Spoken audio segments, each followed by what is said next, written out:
Hello, everybody. Welcome to Off the Dial. Yes, this is the Off the Dial channel, and we have a special story mode stream for you today. Today it is the Off the Dial story mode, the final chapter. And yes, we have 4 teams that are playing in an It's Dangerous to Go Alone style tournament in order to figure out how the story mode ends. DJam, I am joined by. Hello, DJam. How are you doing? I'm doing all right. How are you? I am okay. I think I'm probably a little more awake than you are, given that it's only about 6 a.m. for you. But Yeah, that'd be a good set. I'm just gonna tell the teams who's versing who because I haven't actually done that yet. So I'll be on mute for a second. okay. And yeah, and of course, meanwhile, I have typed the password into the chat, but didn't tell anyone who that is. So here, let me take care of that real quick. Let's see. So yeah, our teams today are the 4 teams today are Ancient Alliteration, the Bouncing Boats, the Charismatic Characters, and the Demanding Delinquents. And yes, hello to everybody in the chat. Hopefully everybody is having a good day. And it is kind of a weird start tonight because this afternoon, this morning, depending on what time zone you happen to be in, because of course, we are dealing with all kinds of crazy stuff right now in the tournament. So give me just a moment here as I get things ready to go. And it looks like we will be casting the Charismatic Characters and Ancient Alliteration to begin with. So for those of you that aren't aware of how an It's Dangerous to Go Alone style tournament works, basically everybody signs up as an individual. And in signing up as an individual, you give a little bit of information about yourself, like where you're from and how tall you are and what no, none of that. It's all about what your ranks are and what your play style is. And so with that information, the Off the Dial bot gathers all of that information together, and then through a painstaking and laborious process, DJam and Lepto, who are the tournament organizers, go through, and a little bit of math too, I believe.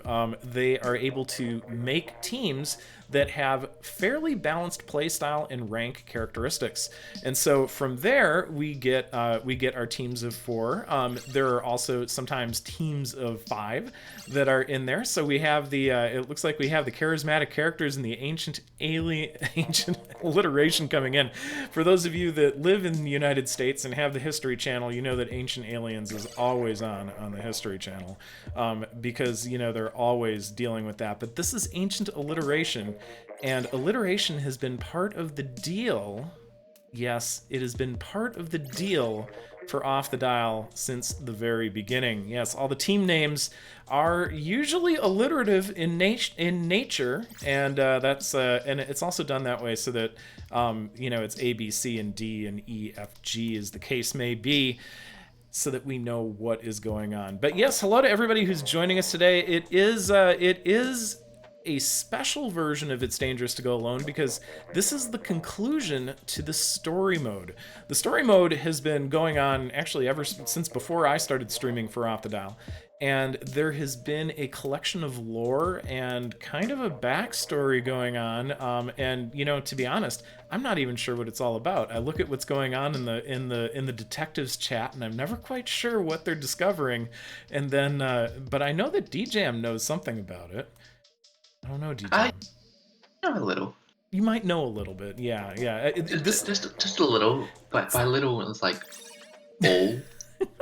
So this is one of those things where the TOs, they know a lot, but they don't tell the quote unquote talent what's going on. So I'm in the dark, guys. I'm a little bit more in the dark than you might think.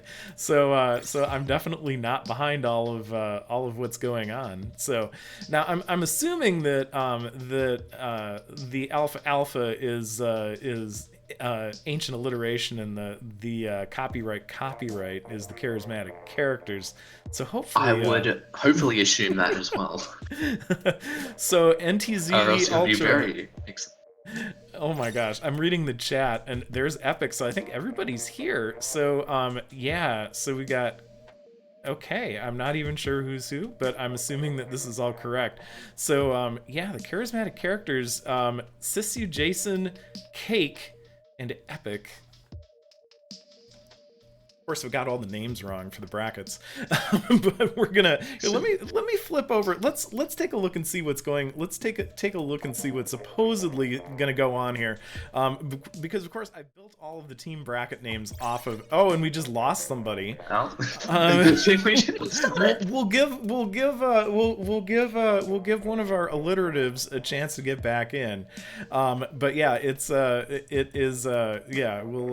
It's funny because I kind of had the thing up for there before. So, you know, I think I know who Cake might be. I think I know who Epic might be. I'll bet Sisu is actually Ninja Elite. He's always changing his name, and then you know. He's the ninja. And then Kakashi Hataki, oh my gosh, is Ultra. So I'm gonna have to keep that in mind. So let's give our final. Oh, it's too saucy. Too saucy for you guys. Too saucy for you. Too saucy for you. Too saucy for me. That's right. So our first round coming up is going to be tower control on MuscleForge Fitness. We actually have a predefined map list, and we're doing this even though there's 4 teams. We're doing it as Swiss to start out with. Correct, DJam? Yes. So it's pretty. It's pretty much round robin, but it's just. In terms of how the plot works, it was just easier just to keep it as a Swiss. Oh, there we go. There we go. Yeah. For those of you that are wondering what's going on, Smash.gg does have the brackets on it. I don't think I have a bracket link that I know of in the Off the Dial channel here, but I know I'll just post the link in chat. Can probably get one. And so yeah, we're gonna get started here. We have the charismatic characters facing off against Ancient Alliteration. DJM, as usual, is trying to get me to get a tongue twister, and so let's see how this goes.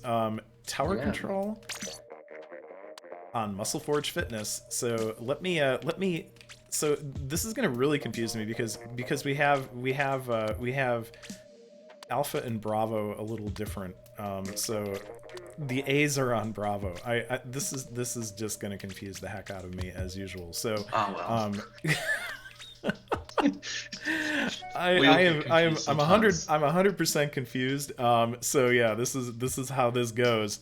But yeah, there it is, smash.gg/story mode to get to get everything going. So yes, let's get this thing going. It is tower control on MuscleForge. I'm sure everybody is sick of hearing me talk, and it is time to see the charismatic characters facing off against Ancient Alliteration. So yes. So tower control on So you know. Yeah, this is gonna be something special. I'm gonna actually write down. I have a piece of paper in front of me just to keep track of things in case things go wrong here with the with the stream overlays. With everything. Yeah, with everything. It feels like it's gonna be that way. Actually, I had to go back into the audio settings for this stream a little while ago because I had to change all of them on my main profile, and I didn't get to changing them on this profile yet, so hopefully we're in reasonable balance. Don't get you wrong, get it? Oh yes. But yeah, tower control on MuscleForge Fitness. This to me is always kind of an interesting challenge because you have that trench there, and you know, it seems like somebody always jumps off the trench with a roller, and that ends up being a real problem if you're riding the tower. Anything that sprays ink that has a really good fall off is so effective in that sense. You've got blasters, you'll probably see blasters, maybe some sloshes, a roller, and even maybe the explosher just to launch it over. So anything that you can really get down into that trench will be really effective on a stage such as the MuscleForge when they've got to go underneath those tracks. But we'll see what they're each playing. We've got MuscleForge Fitness on tower control. Let's see how it goes. Yeah, let's see how this goes. There's the roller and blaster. Yep, yeah, those rollers are definitely going to create some problem. Yeah, for some reason I'm getting way too many stingers, so we'll see what happens here. I think the stinger button might be out of control here on the stream, but it Stings a bit too much, but chaos to start off the match. Chaos Both teams taking one down at the start. Very orange map, but the I still don't get the names. The ancient alliterations are probably more in the were more in the mid, but they've moved away from it.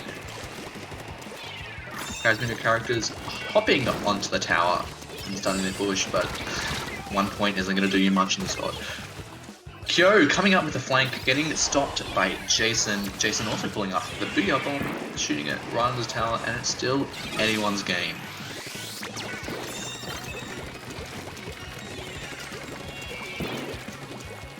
Quick 1v1 between a Hydra and a Blaster. Ooh. Blaster takes that, and Kakashi is establishing the main in the Charismatic Characters base. So still plenty of contention. No one's on the tower yet, even though they're 2 down from the Charismatic Characters. And there we go, there's the tower control. Ironically. So yeah, we do see the ancient alliteration kind of coming through, but it looks like CO getting hit there by a bomb or just Hydra fall off. Again, Hydra and rollers very effective here. Probably the 2 most opposite weapons in the game. And you can, if you play them well, you can make both of those weapons feel like 2 rather than just for the 1 weapon. With the amount of fire rate you get from the Hydra and just the absolute flanking and just absolute destroyment, that's not the word. The absolute chaos you can cause with the roller is just, you can make those weapons feel like they're doing the world. Epic taking that NZAP kill on Kakashi and flipping the tower over, but when he's calling it up 2-on-1, might not make it out, but the bigger bomb gives him some protection and makes it a 4-on-2. So we do have Epic back on that tower, and yeah, this is a great opportunity for the Charismatic Characters to get that push going. See if they can clear this. They using that booyah bomb to range out. There's the lead, and they're sitting on a nice lead as they've already gotten out. So many of the people have been sent back to spawn, giving them plenty of time to get past this second checkpoint as well. Kyo takes the tower back, but unfortunately the checkpoint has already been cleared for him, so he'll have to go back, and they've got a lot of catch-up work to do. That is right. Still got 1 minute and 37 seconds left, though, so we certainly do have a lot of opportunity. Still a lot of Splatoon left in this particular game. We're getting taken out by the Hydra Splatling. And we see Kakashi coming up to try and get the Hydra with the blaster, but does not make that successfully. And again, we have the ancient alliteration. They were down 3 players, and they are back at full strength now. They were making push, but because they got all 3 of those players taken down, that push got pushed right to a halt, and they gave the tower back over to the Charismatic Characters, who are trying to push their lead even further. So there's that booyah bomb on the tower. Jump out.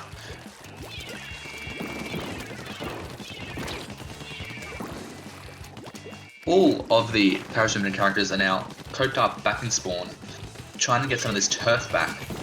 Kyo trying to burst the N96, gets one, but gets taken down by the Hydra Splatling as he tries to clear out his that is a wipe for the Charismatic Characters. So yes, this is the chance for them to get the lead back. It looks like they're going to get the lead. And they do. Here's the lead back in the last 10 seconds of the match. There's always a lot more time in this game than people think. And Yeah, they are. It looks like Ancient Alliteration Yeah, is going to take our just didn't have first enough. round. Yeah, that's back. I'd say that was definitely a back and forth match. Lead taken probably 3-4 times around there.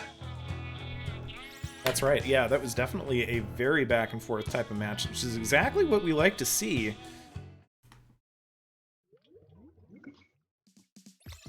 All right, so our next round. So this is a play all three. That means that it's not best of three. It is a play all three. So we will actually go through all three of the map mode combinations that we have here. So next up, it is Rainmaker on Manta Maria. So let's dial in Rainmaker on Manta Maria, and let's see if the the charismatic characters can catch up to the Ancient Alliteration team. Yes. You just can't. It's just ancient. So The ancient, ancients. Yeah, I'm gonna call them the ancient aliens, and then you know I'm gonna just break into the typical patter of that show, which involves ancient alien theorists believe that you know. Yeah, you don't want to go there. But Yeah, I don't think I do either. no, no, no, no. So Rainmaker on Manta Maria. You know, again, Manta Maria for me is always one of those interesting stages where, you know, when you spawn, you can't see what's going on with the Rainmaker until it's in your territory, and by then, in a lot of cases, it's too late to do much, or you know, the other team has such a push set up that you know you really have to move fast if you see that Rainmaker while you're respawning. So I think you know, there are different routes that obviously we can take with the Rainmaker on this particular stage, and I think it's kind of I think this could be a really fun one to watch today. I think about Manta Maria is the thing that is such a good defensive stage on Rainmaker. It's so easy to stop a push because it is so advantaged when you're on the defensive. Like you can easily switch between sides, and you've got that ledge. That ledge can be turned against you if they aim their shots right. Here we go with the charismatic characters wielding the I forget the weapon. The The NZAP, ballpoint, Splattershot Pro, and the Aerospray on the advent. No, that's another team. On the Ancient Alliteration, we have a Hydra, Splattershot, a Splattershot Junior, and a Tentagrella. And that tent being used to clear things out right away here. Already we have an initial push coming up by the charismatic characters as Sisu takes the Rainmaker for a little trip, but there is Mara right there to stop that Rainmaker push. But right now, yes, the charismatic characters are down 3 players, now down 2. They are back to full strength, but they have a little bit of a ways to go past mid in order to pick up that Rainmaker. 75 isn't hard of a lead to beat, and they've just beaten it. Just 10 seconds of holding that Rainmaker, but pushing hard, already down to 30-6. Mara managing to sneak that Rainmaker right past the defenses. So that is the most direct and probably the most direct and most dangerous pass to go. But if no one's there to defend it, that's a really good place to go. Well, and it looks like the charismatic characters have reset the Rainmaker. Both teams at a standstill in mid right now. However, the Ancient Alliteration picking up the Rainmaker, trying to go for a second push, but gets taken out by a suction bomb, which I had no idea where that was, but well, you die to what you die, yeah. Well, you know, suction bombs always seem to be in the place where you expect them the least, and that's and yeah, I think the rogue suction bomb is one of the main killers in this particular game. There's another suction bomb kill. You want a suction bomb? Here's a suction bomb kill. That's how this game works. So we're seeing Sisu, who is, I believe, Ninja Elite, with that arrow spray, getting that curling bomb rush going. coming up round behind. Inkjet is not able to survive. Probably, dying to the exhaust pipes. Oh. Just standing under like a pile of rain. Saucy ready with the hammer to fire, which would make for an excellent push if you got the Rainmaker trailing right behind you. And I'm guessing that's what they're planning to do, especially with the Tenterbrella. Yeah, the Tenterbrella is great at opening up that path and being able to shower behind that Tenterbrella shield. You know, if you time it just right, you can really avoid getting killed. And I don't think anyone picked up the Rainmaker, so it's been reset all the way back to the mid. And there is a disconnect. It looks like we have lost the. It looks like we've lost the Hydra. We've lost Kakashi. But it's after 2 minutes 30, so this match is going to have to continue and will be counted. So this gives the Charismatic Characters a massive advantage as the Ancient Alliteration no longer has the backline defense that helped them defend so many of their pushes.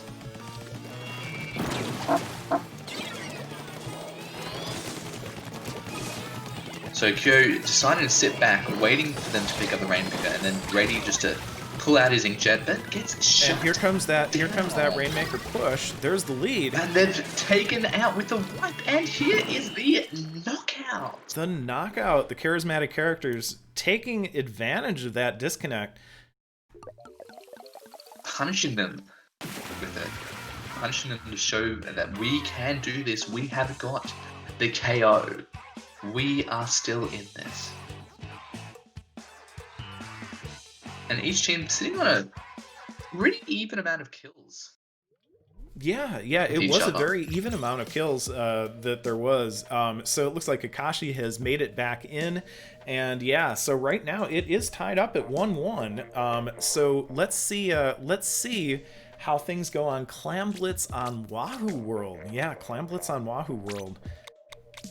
I always like to make fun of the circular zone, but it's not exactly a zone in Clam Blitz. No, it's just the platform. But there are a lot of ways to hide near that clam basket. So let's get Kakashi on the correct team here, which is Bravo for A. Yeah, this is just very confusing. Which you know, again, I think I did this to myself. It is my problem here. But yes, it is the Charismatic Characters facing off against Ancient Alliteration.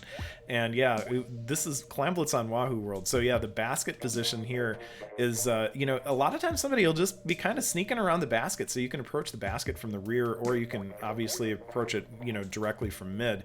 And you know, there are some places to hide where you can get those clams. A lot of places to hide.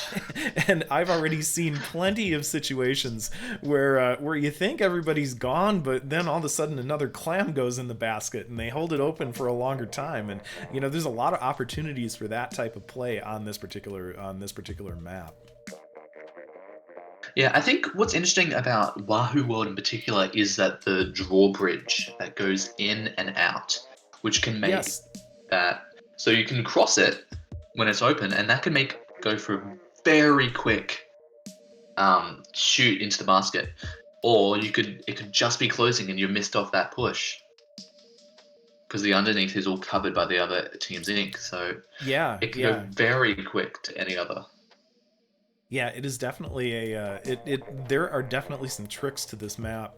You know, again, anytime parts of the stage move, it does create an you know, kind of that situation that you just mentioned, where you can have some map-related difficulties. And you've also got the turntable, which can spin all the clams around to the other side, which could make it, if you've got a power clam, you could leave it on the turntable and it can go to the enemy side if you want to do that big brain move.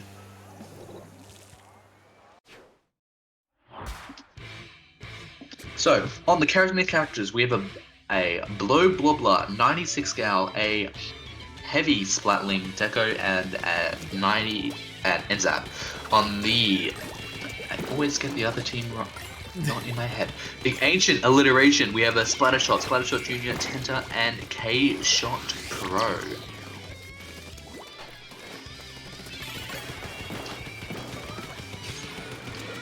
So both teams trying to cover up their base. Both teams also on one player down.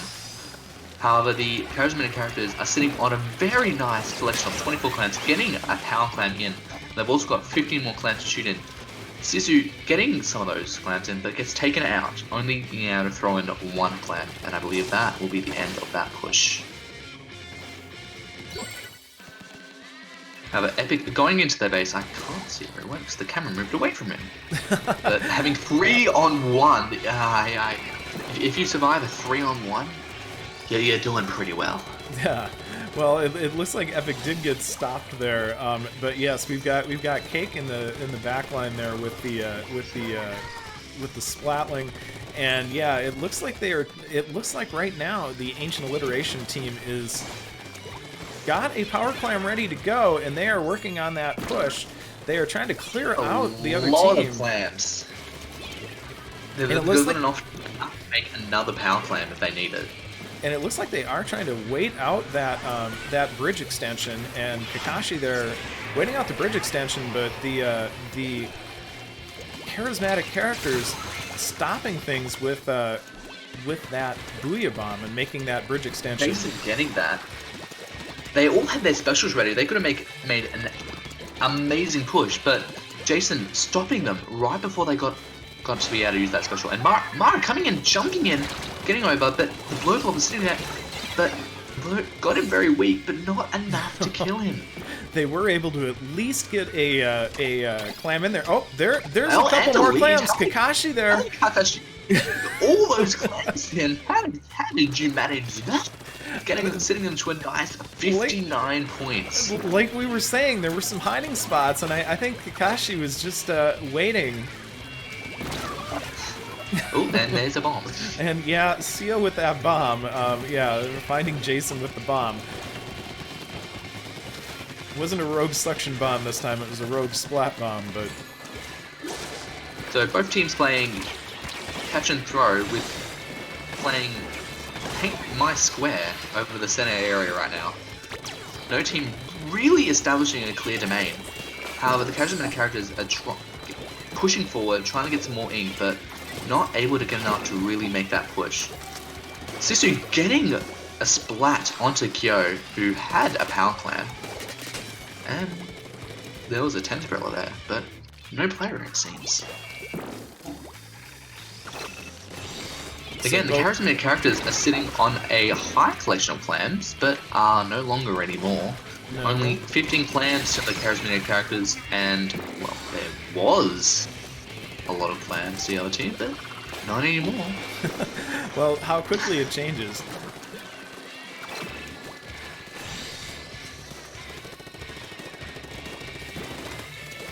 Charismatic Characters looks like they're getting ready to make that push, and that, oh no! It's shut down mid-jump, I believe that was. Jason in traffic right now.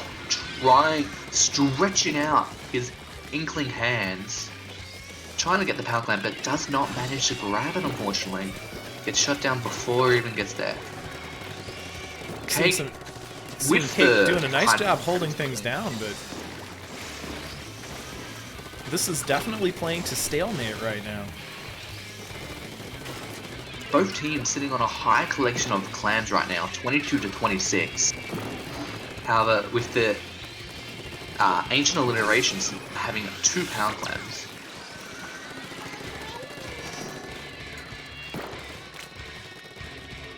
So Ancient Alliteration, it looks like they're getting ready to either hold or make a move. Definitely the Charismatic Characters are going to need to make a push real soon. Once overtime starts, they've only got 10 seconds. Kakashi coming up, yeah, getting up, shooting into the clam basket. Another clam, and then with all that area all dominated by the color of green. They could not defend, especially with the bubbles out, to help them block that off. So Ancient Alliteration takes the third match in this set, and that brings us back to a 2-1 victory. Of course, Swiss scoring does give points to the winner as well as points for each game that you get. So that ends this. So the Charismatic Characters with 1 and Ancient Alliteration with 2. I have a feeling we're going to see both of these teams again because there's only 4 Swiss matches, right? Yeah, we'll see how it goes. So on the brackets list, it's currently listed as a very boring 0-0, and oh, there we go. They updated it to 1-2. There we go. I will see how the other team is tracking along. I believe they're finished because they're asking if they can report on Smash EG. So I believe we'll see results very shortly, and I'll get ready to get up the next round. That's right, and of course the because it is Swiss scored, we have to wait for both of the matches to be completed before the next Swiss rounds are determined by the scoring algorithm. So we will see who it sets up against each other. God, that sounds like really bad grammar right there. So Oh no, we've all had a fair share of that. I think that's like really bad English, but yeah, we'll muddle our way through muddle our way through the language barrier here for our native language. So it's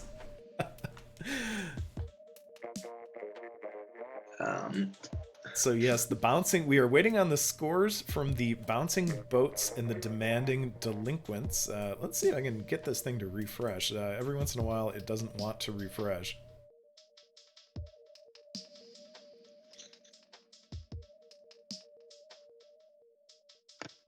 And yes, hello to everybody who's joining us in the chat. For those of you tuning in a little bit late, this is It's Dangerous to Go Alone, but no, it's not. It's the Off the Dial story mode. So this is the Off the Dial channel. Off the Dial is the tournament organization that runs 2 major tournament series.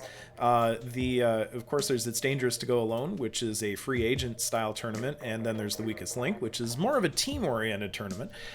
This is the story mode, and the story mode is functionally exactly like an It's Dangerous to Go Alone tournament, but there is kind of a little bit of a backstory to it, and there are video clues that have been posted on Twitter and in YouTube and wherever else DJam has accounts, and and there's kind of a challenge to figure out what is going on in the story mode. So yeah, we are doing a It's Dangerous to Go Alone style tourney as part of the celebration of the final chapter of the Off the Dial story mode. So yes, for those of you just tuning in, I am Zada. I have been streaming here for about a year now, and of course I am joined by DJam, our tournament organizer, where it's only 6:30 in the morning. You know, you should be completely ready to go, right, DJam?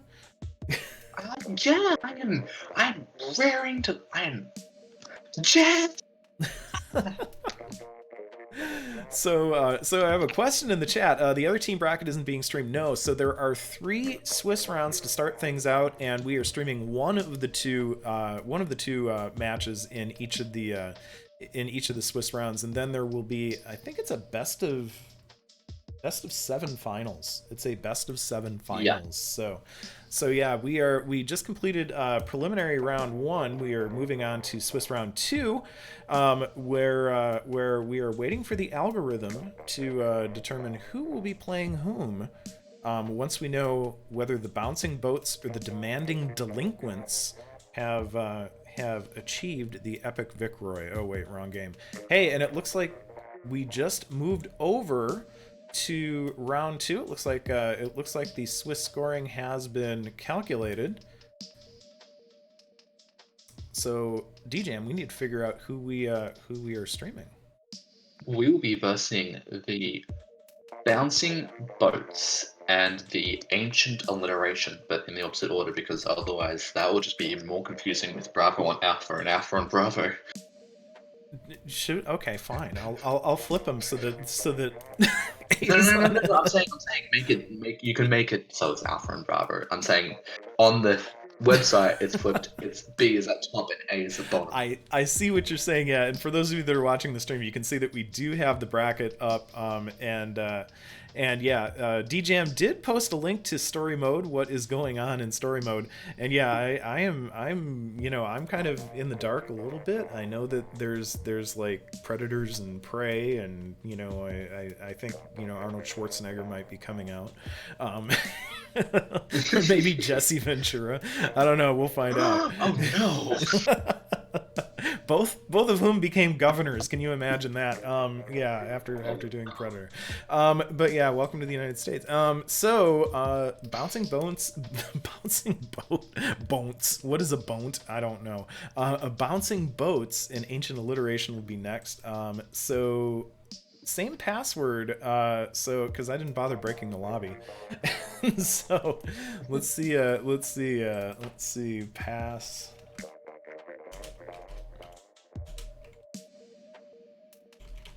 Let me just type it in the lobby stream. Hello, password.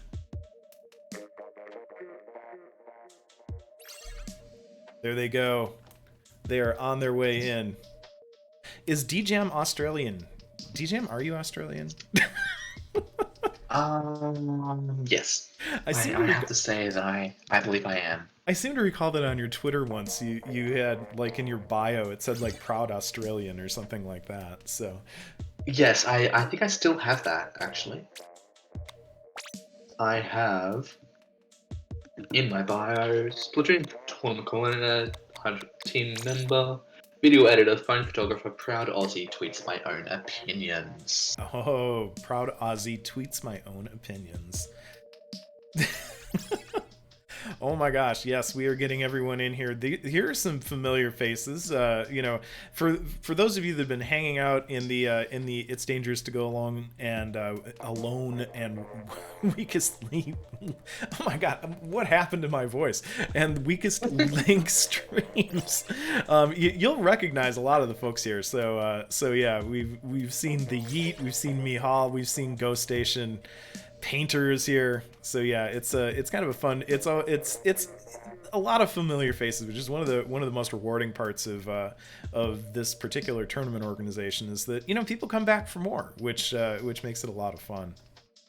And each time they play, they get more signal strength. That's true. That is true. So I'm gonna flip things over. Let's bring up our team view. Yeah, let's see it. Let's see if this actually works. Let's see if I did this right. So it is the bouncing boats facing ancient alliteration. Yes. So I think ancient alliteration, they have 5 members. How can a team have 5? Oh, I can actually reset the scores because these are the scores from the last match. So ancient alliteration, they have 5 members. How does that work, DJM? What's the story? So, with that? Because it's very unlikely, in fact, I'd say it's a 25% chance that you won't have 4, like, exact even amount of teams for all 4 players, because numbers and people Math. don't like to make things easy. We make it so that everyone still gets a chance to play. We've made it so that there are designated rotational subs.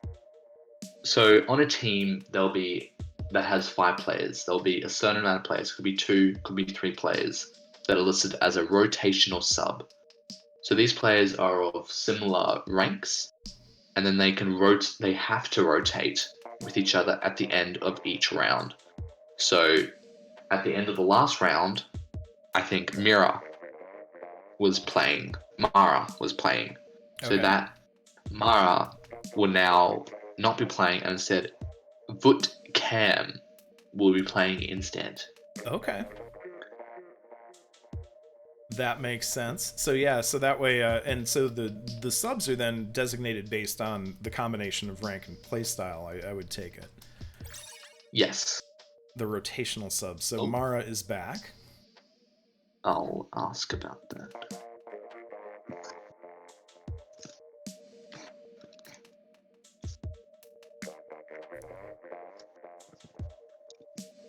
And yes, so we are currently waiting on, let's see, it looks like we are waiting on either Cam or Saucy. I think Saucy must be Michael David. I think. Don't ready it up just yet. All right, I won't ready it up just yet.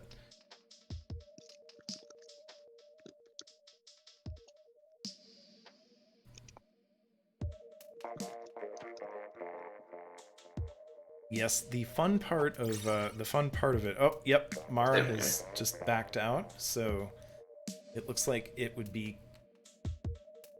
the rotational sub, which is Cam, which I think we saw earlier is dead. DED, I think. Wait, what? Is double A okay. dead? Yes, DED.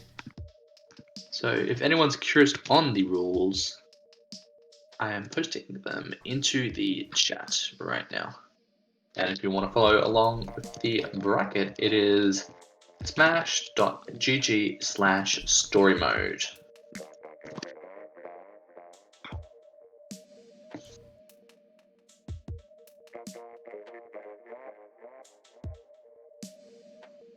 And we will give Cam a chance to get in here. So our first match is going to be Splat Zones on Blackbelly Skate Park, as I like to call it, Lagbelly Skate Park. History behind me calling it, I'm going to give you the history of me calling it Lagbelly Skate Park. Back in the days of lesson with Sada. So, you know, back in the days of Splatoon 1, you know, when I was very new to the game, like everybody was, you know, I actually had kind of a lousy internet connection. And, you know, all the time I would lag out on Blackbelly Skate Park. Now everybody else started calling it Lagbelly Skate Park too, and I actually had somebody come in one day when I was in voice chat and say, well, you know, it's because of the various polygons and the rounded polygons and, you know, all the other stuff in the rendering and the Wii U having problems with it. And it seemed like a good enough reason for me to call it Lagbelly. But you know, we like nicknames. Well, you know, if you recall in Splatoon 1, you know, it really is the most rounded of all of the maps. You know, all of the edges are rounded in it. And it always was very slow and very laggy, depending on what was going on. Especially if you got a Seeker Rush going, you could create a lot of problems. Yeah, there was only one weapon that had the Seeker Rush, and that was the Carbon Deco. And it was, you know, you could crash the game pretty well with that. So the Wii U and its poor baby little processor and its poor little baby networking, it just didn't always want to keep up with Lagbelly Skate Park. But yeah, you will hear me call it that sometimes. It's kind of a force of habit. So it is a little bit of a force of habit that I do call it that. So all right, hey, we have the dead one. We have the dead one. It is Cam who is dead. Hello there, dead person. Welcome, and it is time for Splat Zones on Blackbelly Skate Park. Blackbelly Skate, by the way, is a fish. So let's get things set up. So yeah, Alpha is on Bravo again, and Bravo is on Alpha. This won't go wrong. I can guarantee you. There's nothing wrong. Nothing wrong here. So the bouncing boats are on Alpha. That would be Ghost. The Yeet is Zemius, Mihal is Mihal, and Painter is Paint. And then Ancient Alliteration, we've got Kakashi Hatake, Michael David, who I believe is Saucy. Cam is dead, and Sio with Mara as our rotational sub. So let's get things going. And here we go. Yeah, Splat Zones on Black Belt, and we have a disconnect. We have lost. That's a reset, right? Yeah. So you can. I'm just gonna break the lobby. Break the lobby. Yep. Yeah.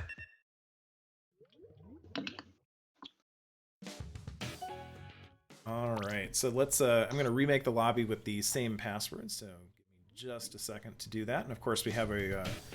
We do have a rotation that happened since the stream began, so let me get things set up.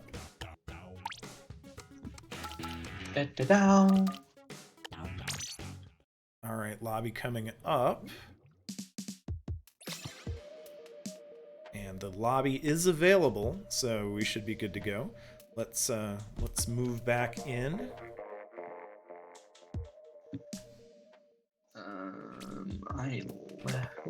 is that? Okay, there it is. And yes, this is the fun part, finding the map on the list. Well, you gotta have some fun in there somewhere. That's right. That's Can't right. just be completely easy. So yeah, now and yeah, the whole match is just gonna be me and D-Jam. So yeah, that's pretty much it. I didn't get time to change my tag because I was running a bit late to join the stream. Oh, that's okay. No, you were running a bit early. Is more like it. Oh Yes. yes. Yeah, it's mid-afternoon here in the Midwest. But yes. Well, it's mid sunrise here. You know, at least the sun's coming up. You know, I did sleep a little bit past sunrise today, and in my room, I have an east-facing bedroom, and it actually gets quite warm. So it was I kind of got burned out of bed, is what happened. So I kind of had to get out of bed because I was starting to feel very, very warm. So yes, we will let everybody get back in. So yeah, so the disconnect rules. How does that work? If they all disconnect before the match starts, it's just play again. Just remake the lobby. Yeah. So, yeah, that's just a remake because it is. Well, it's way before one's halfway through the match. So that is definitely just a. Well, at least it's better to disconnect before the match starts than in the middle of the match. That's always a tough one. Well, I'd say yeah. During the lobby, we haven't really had many disconnects, but does not count against them. If it does occur as soon as we see the match start, however, that will be counted as a strike against a player and they cannot DC again. Or they will be flogged. Because flogging is what everyone does, right? What country? Oh, yes. Yeah, I think it's been a long day for me, even though it hasn't been that long of a day. I don't know, so... It's my own fault. I picked up some Spanish wine at the liquor store yesterday, and I had some of it last night. Spanish wine, a Garnacha. So yeah, it was good. It was very tasty. Yeah, I'm glad you found it tasty. That is a good thing when you buy drink or food that you enjoy it. It is horrible when you buy something and you don't enjoy it, because that is annoying. It's very annoying. Yeah, I was cleaning out my fridge today, and I decided to put a lot of stuff into the garbage disposal. It just seemed like it was going to be a little more fun that way. But yeah, my garbage disposal needed a workout. It hasn't been doing much other than the occasional celery stalk. So. Ah, well. All right, it looks like we have the Ancient Alliteration and the Bouncing Boats ready to go. Let's see if we can lock everyone down before they disconnect. That would be a good thing, right? So our ancients are on Bravo, our boats are on Alpha, just to make things really hard. I think that's right. Yeah, Bouncing Boats. Yeah, looks right. This looks right to me. Let's do it. We can make this happen, guys. We can make this happen. I have a good feeling. You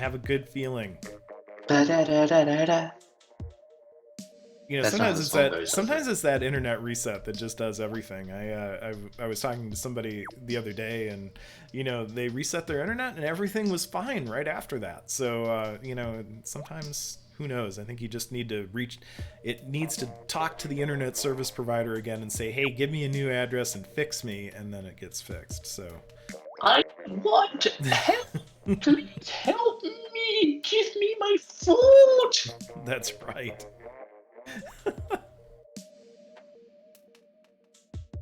All right, so yeah, Splat Zone's on Blackbelly Skate Park. So this is a dual zone, and almost all of the matches that I see on this tend to go for the full 5 minutes. So this is going to be kind of exciting, I think.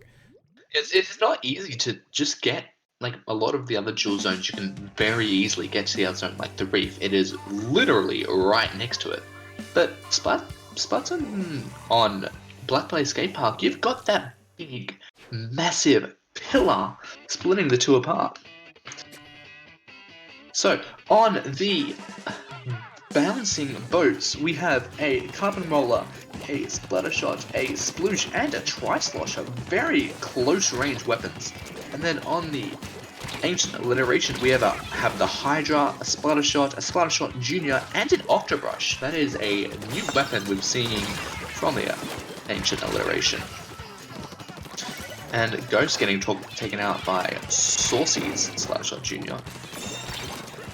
There we go. Taken over.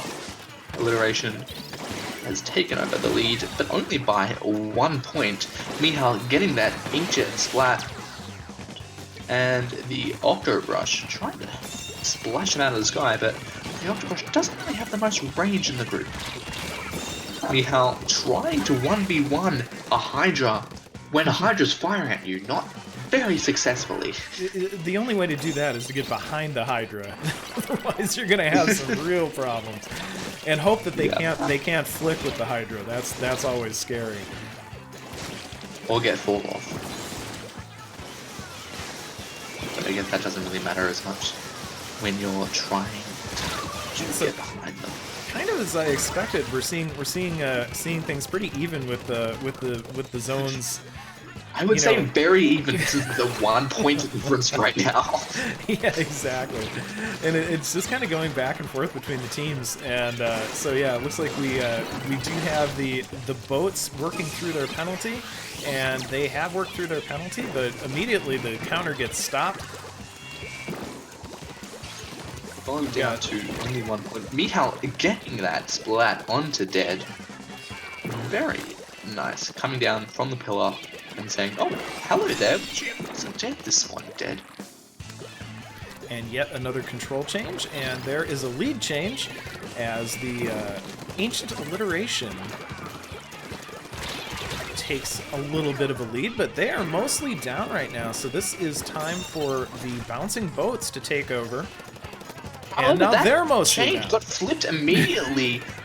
The Hydra taking it, flipping. You think it's a 1v3? No, it's the other way around now. It's a 1v1. And the lead has changed again, but yes, now there is another control change. So I think I knew we were going to see this. This is a very, very competitive map, and it's difficult to lock this map out in Splat Zone because of the configuration of where those two zones are.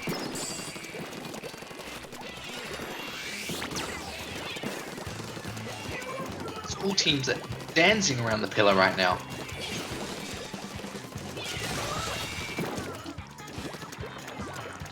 Only a 2 points difference between lead and non-in-lead. However, the Ancient Alliteration take it back, getting the countdown, setting the bar further and further away from the bouncing boats. So the boat's working on getting back into the zones. Trying to avoid the campers that are hanging out down there. We got Mihal with the inkjet. Mihal stopping that timer with a well-placed bomb. And there, that stops. Yeah, that timer stops, as you said. With another bomb, it's flipped right back again. Ghost getting 1 kill on the Hydra on Kapashi, changing the zone, 6 points left. They take the zone back 5, 4, 3. Ooh, takes. And there is that 67 and there we go. penalty. 3 points remaining with a 67-point penalty. They need to clear that before they can even try to knock out the team.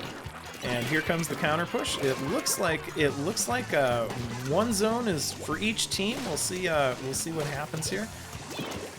Ghost trying to take my strategy here and flank with the tri-slosher. Well, and Ghost, I saw a lot of Inksaber sub on Ghost's build, so we know that burst bombs are definitely a priority in that type of build. So burst bombs very good at being able to cover large sections of these relatively small zones. Oh, The Yeet getting a Yeet onto Dead, throwing the hammer right into his face. And So here comes the as they're holding overtime. the times, this is going to go right into overtime. They just need to hold it for around 40 seconds. But with both teams focusing on either zone, it's going to get flipped. Oh no! The Yeet defending 2v4 right now, but trying to block a Hydra from getting in the zone. But that's a very difficult task to do, and they've gotten shut out. Overtime taking them back into a defense, with the score ending up as 43 towards the bouncing boats and 97 taking the win for the Ancient Alliteration. Sorry, I think it was the other way around. No, it was I think it was 97 for Ancient Alliteration and 43. I don't know. I always kind of get the sub scores. I miss those typically for whatever reason. But yes, we did have the Ancient Alliteration getting. Yeah, Ancient Alliteration took the win. Very back and forth, but yes. And actually it was a good comeback that was there, but it just came a little bit late in the match to be able to completely turn the tide. So tower control on Humpback Pump Track is our next stage. And let's see how this goes. This again, I bring this up every time I stream this. The route has changed on Tower Control Humpback Pump Track from the very early days of Splatoon 2. So there are times that I still remember the old route from 3 years ago. I go to the wrong place. But yeah, this is always an interesting one because you've got the overlook there, the snipe that you can kind of get on, and I kind of expect to see our Hydra come back. Yeah, I think that Hydra's not going to be changing anytime soon, particularly with this map. You're going to see them on the ledge, just shooting ink raining down to them. Yeah, absolutely. Yeah. Yeah, there's the Hydra. And we got blasters and both teams decided to put a blaster. So, on the bouncing boats, we have a Hydra 96, a blaster, and a Khan roller. And then on the the Ancient Alliteration, we have a blaster, splatter shot, 96 gal, and an octobrush. So, compared to last time, the Ancient Alliteration is starting to put a little bit more range onto their weapons, getting the 96 gal, and well, the blaster isn't as long, but it's still longer range than the weapons they had before. I believe that is actually a range blaster. I believe that is a grim range blaster. Oh no! With that burst bomb combination, that's actually one of the usually with range blasters I kind of know how to stay away, but that burst bomb blast combination is very deadly from the grim range blasters. Yeah. No team really establishing a bond over who has the tower. Mihal sharking behind it, ready to take it should the opportunity arise. And here's that opportunity. Booyah Bomb getting onto the tower, Mihal avoiding it, and then goes back on the tower. Tries to, but a suction bomb gets placed into its spot. Nice shot onto the Octobrush. And another Booyah Bomb and an Inkjet.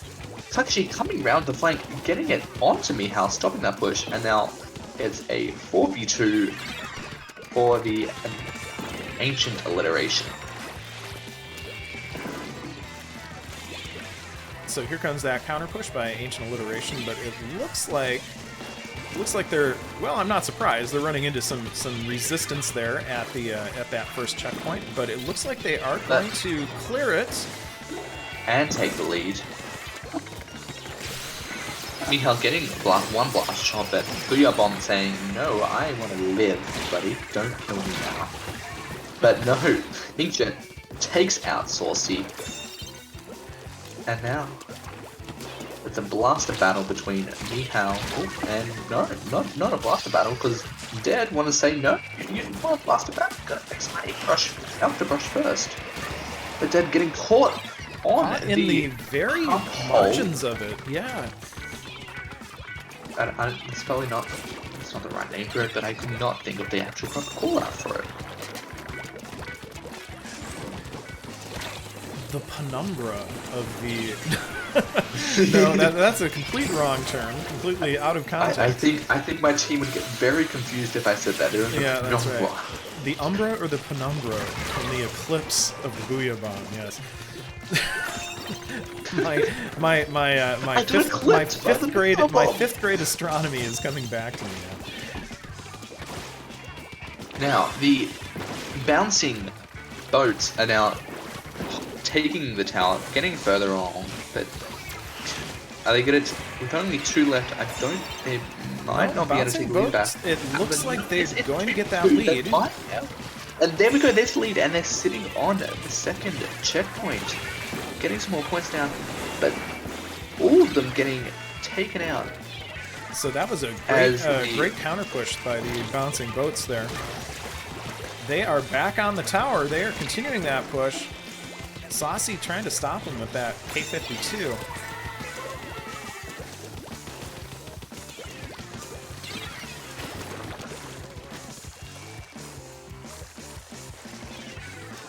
It'll be interesting to see who's got the most splats on this map, because we're seeing, and pretty much every time I've been seeing that there's been a player down for the whole duration of the match. Not a single player, but like there's always been one out. So it'll be interesting to see. Actually, no. Why not? I can know now. You can just look at the top. You can look at the top. Look at the top. Hello, statistics.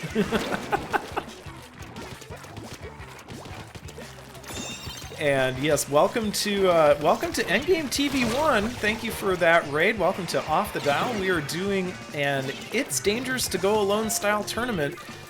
This is Swiss round 2 of the Off the Dial story mode finale.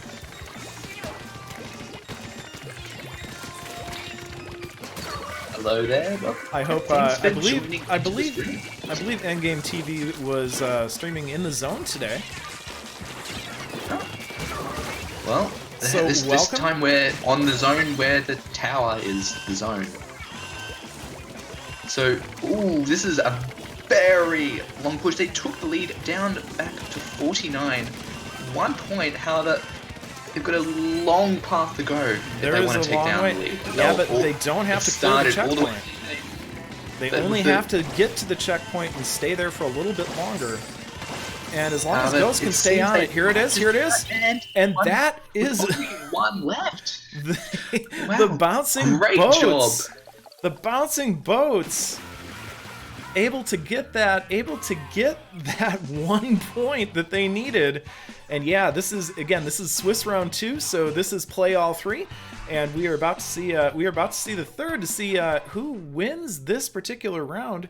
But yeah, that was pretty exciting actually. That was one heck of a comeback by the bouncing boats. So bouncing boats and the Ancient Alliteration are tied up at 1 in Swiss round 2. Coming up next, it is Rainmaker on Sturgeon Shipyard, which is actually, I'm going to admit, this is my favorite Rainmaker stage. This is actually my very favorite Rainmaker stage because there are so many different routes that you can take on it. You want to go left, you want to go right, you want to go center, mid. Or you want to go straight. That's right. I mean, you've got so many options, and they're all pretty good options for the most part. So there's a lot of defense that you have to do, and it certainly you can, and if you're defending the wrong area, you're in trouble if they go through the other, through one of the alternate routes. So yes. And hello to everybody that is joining. Yes, I don't know what's going on. It looks like trouble is a brewing, but we never know what's going on in there. Oh, wait a minute. Wait, what? I'm lost. I'm not sure what's going on in the chat right now either. I'm very confused, but that's me. That's typical me. I'm very confused. And yeah, for those of you that joined us through the raid, my name is Zada, and I am our streamer for today, and I am joined by Tournament organizer himself, the one, the only D-Jam. Hello, I am D-Jam. That is a name I go by. So let's get into this match. Rainmaker on Sturgeon's Shipyard. On the bouncing boats, we have a Ballpoint, Splattershot Jr., Splattershot, and a Ink Brush. And then on the Ancient Alliteration, we have a K-Pro, Splattershot, 96 gal, and a Aerospray. Get out of that map. And yes. So I think, yeah, this is gonna be an interesting route that's going here. You know, the ballpoint's down right now on the bouncing boats, and yeah, there's gonna be a lot of back and forth on this. But right now, Ancient Alliteration is taking. Ooh, they are going on the left route. Oh, the Yeet getting a splat with his yeeting bombs. I think the only kills I've seen with the Yeet is when it's actually yeeted something, which is kind of not surprising, let's be honest.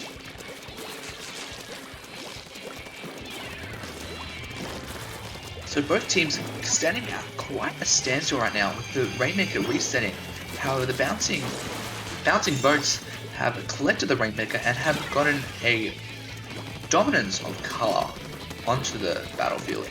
Yeet with a flank, getting the kill onto the K-Pro of Kakashi, and getting a bomb with Kyo. Nice kill right there. And here comes the push by on the left again by but this time it is by the bouncing boats. Mihal avoiding that bomb, but yes, dead coming down and making Mihal dead. Yes, very, very interesting. So the thing about going on that path is that while, yes, it is one of the most dangerous paths to go on, as it is a very narrow strip and can easily be taken out of bombs, as you saw before, it's once you've gone that path, you can actually change the other one. You can't go back onto that path once you're down below into the pit. Yes, if you fall at the wrong place, you are stuck. And so yeah, let's see what the bouncing boats decide to do. It looks like Xenius, also known as the Yeet, has the Rainmaker, but getting stopped there by Kakashi apparently. Kakashi takes the Rainmaker, getting pressured by the Ink Storm and getting dies to the Ink Storm. Deadly Storm, I say. And Ghost with that ballpoint. You think you got turfed with the Rainmaker pop? Nope, here's that Booyah Bomb. But with only the K-Pro left alive, they're starting to paint up the zone and getting that push ready. But with a bomb by Kakashi behind the Rainmaker that wasn't seen, that is the Rainmaker no longer theirs, and they can start getting their players onto the field to start getting some defense going for the Adventurers. I always say the Adventure Opinions, but that was a previous season. Well, it looks like the Ancient Alliteration team has been able to stop that push, and there is that reset. Kashi taking it out to give a little more time so that they can build up a little bit more coverage. So again, we're seeing the Yeet here with the Rainmaker. First getting the long shot kill with his ballpoint, and with only one left down on the side of the Ancient Alliteration. They're getting their push going once again, and we're on the last minute of the match, and the camera isn't really being very interesting right now, but Mihal has gotten a spot next to the Rainmaker pedestal, with the Rainmaker pedestal given some colored ink, so they don't need to bother inking that up when they get down to it. But as he's surrounded by two players and the Rainmaker's no longer theirs, I think he's going to try and run away or try and shark them. It looks like Ghost is going to take it back a little bit. to just hold it for the last 20 seconds.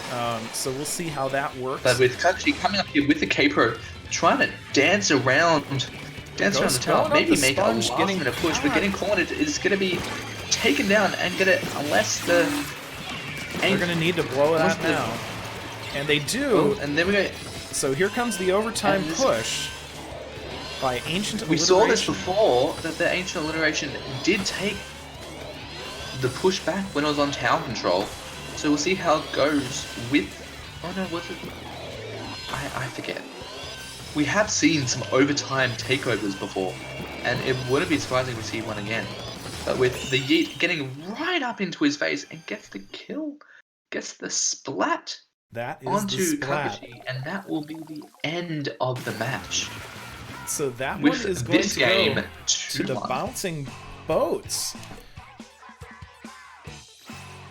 So yes, the bouncing boats taking able to hold back the return push by the Ancient Alliteration, and that, guys, is a match. So let's go back, take a look at what's going on here.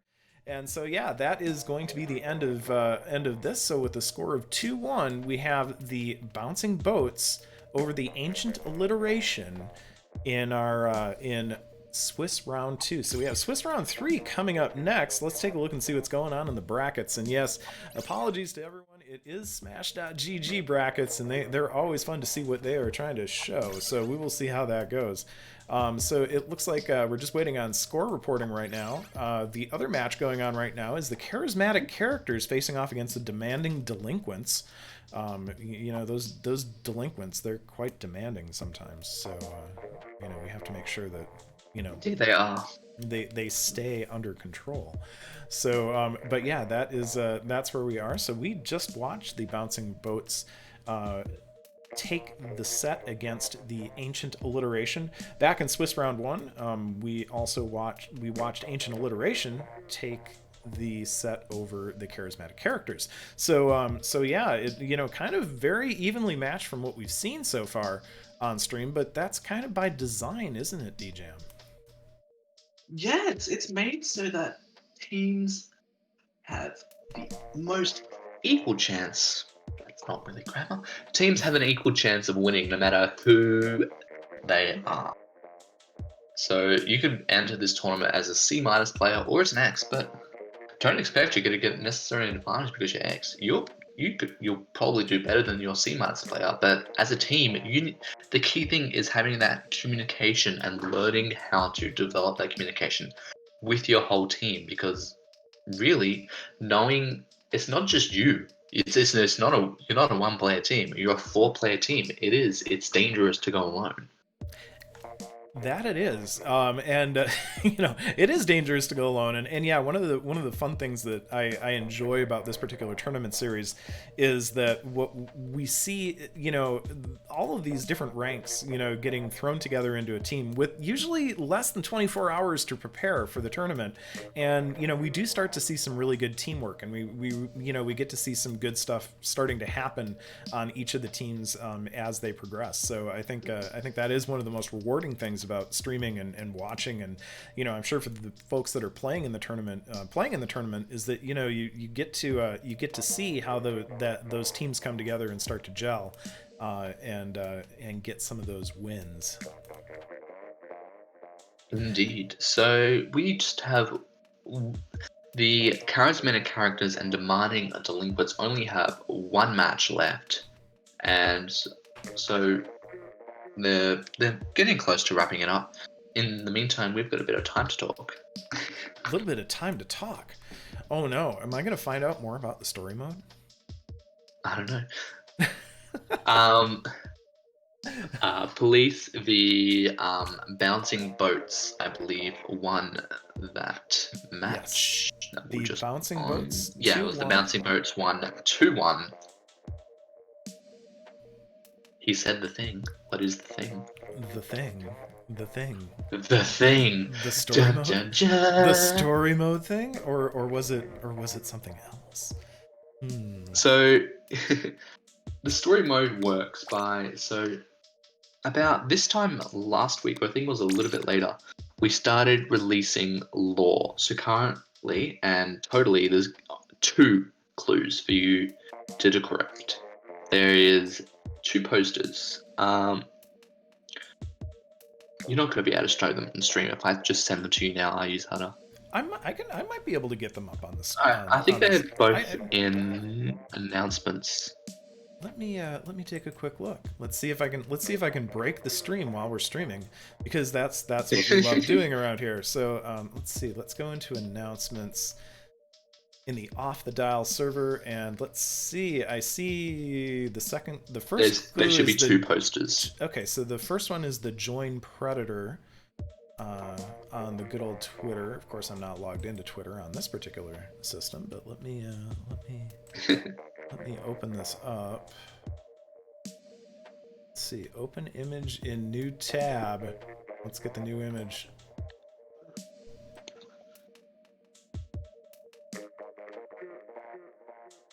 This is always the fun part. Actually, I think I might have a place where I can stick this real quick. Let's see.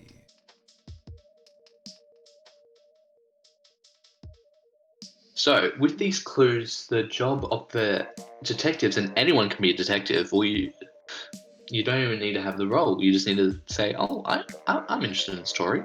So the detectives have to find the hidden clue. So in both of these posters, there is a hidden element to it. Oh. I'll say one of them is very clear, and you should probably be able to see it as soon as you'll see the poster. The other one is kind of hidden, but the text tells you how to find it. Ooh. That's my little hint to find that second one. All right, give me just a sec. I might be able to get this. I might be able to get these up there. Ooh. This is very complicated. This is very complicated stuff. Yeah, it's complicated for me. You would think that somebody who does this kind of stuff for a living would actually know what the heck they're doing, but no, that wouldn't be me. So let's see. Let's find this status. And there it is. Crimes of the Prey. Ooh.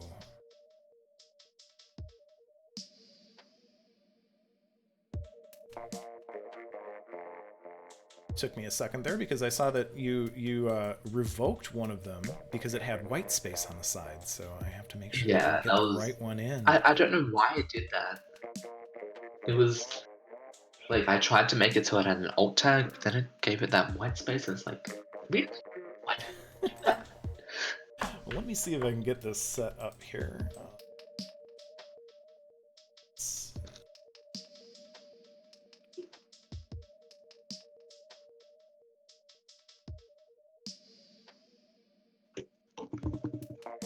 All right, so as we wait, let's see if we can bring this up. Let's see if this will actually work. Maybe not. Maybe not. Let's try this. Well, I'll see in 20 seconds. All right. Here, let me. Yeah, no. Of course it's not working. So let me. Let's do this in a second here. So much to figure out. I would say that is. It's very empty. But that's okay. I know where they are. I know where the images are. I know where the images are. Do you know what we in the business call this? A bro moment. White space. A licensed bro moment. All right, so we've got the Join Predator up. So yeah, feast like a predator. Okay, so I'm seeing something a little fishy about that right now. I'm seeing that there's a 1 and a 5, or is it a 3? I think 1 it's a 3. and a 5. It's a 3. Predator with a 3. Yes, it would be a 3. It would be a 3. Join that sounds like a Fortnite thing. No, that was definitely not the inspiration of it. But if you want to go with that, yeah, you can go with that. Okay. It's got nothing. We have no collaborations with Fortnite. All right, all right. Well, I know Fortnite Epic Games is having their own difficulties right now. I Uh, am well aware of that. all right, So, so what do you think the 1-3 relates to? the 1-3-13. Let's see. 13 is an unlucky number. I wonder if there's a 13th floor on a building somewhere. I don't know. And I don't know if the join predator, if there's anything special going on with that. Feast like a predator, join predator. So I don't know. Maybe they're on the 13th floor of a building. The hidden floor that you would have in a building. I'm not entirely sure. I was on the right track with the. It's something that's 13th, but Hmm. what? What's 13th? Well, let's take a look. What is Expose on the 13th section? the 13th. Let's see. The 13th of September. Hmm. What is the 13th of September? That is a Sunday. For me. I'll tell you, it's not a. Hmm. It's definitely not a date. It's not a date. It's not a date. So our second one is expose the crimes of the prey. Expose the crimes of the prey. And I see a couple of pluses there. I see a couple of people-like things and what kind of looks like almost a crown. I don't know, the pluses are slightly reminiscent of the French fleur-de-lis, but I don't think that they are. So No, no. I it's would the not it's connect the those two dots at all. it's the curved thing coming out of the Oh, the head okay, of the I second kind one, of which see is it. slightly reminiscent of what the fleur de lis might look like, but um, I don't know. Where would you think to start on this? So let's see. Expose the crimes of the prey. So expose, maybe adjust the exposure of the image. Maybe there's something hidden in the image that if you adjust the brightness and the contrast, it might pop something out. Yeah, maybe. Maybe.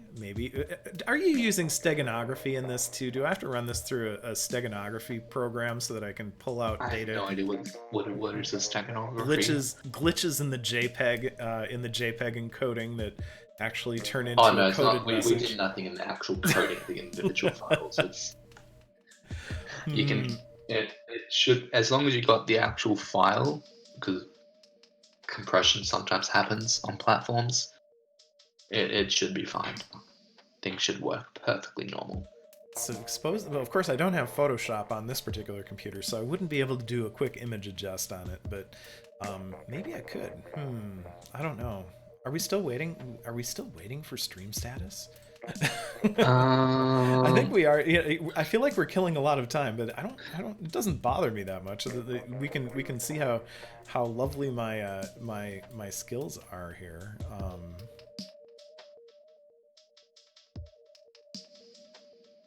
how long do we have for this match? It's supposed to. Let's see.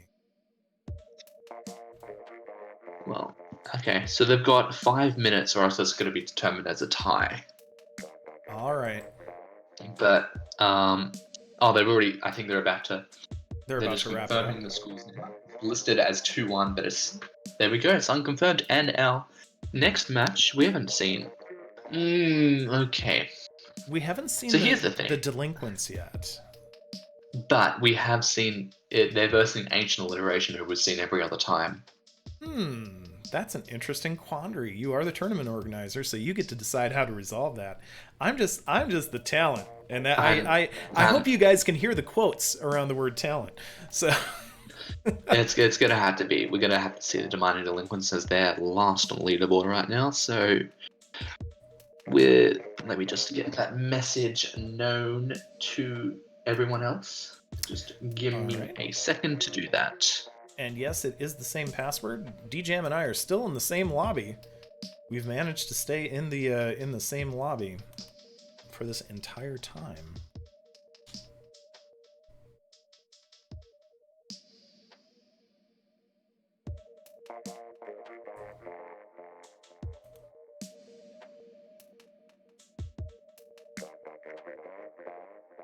So we're going to be doing Demanding Delinquents and Ancient Alliteration.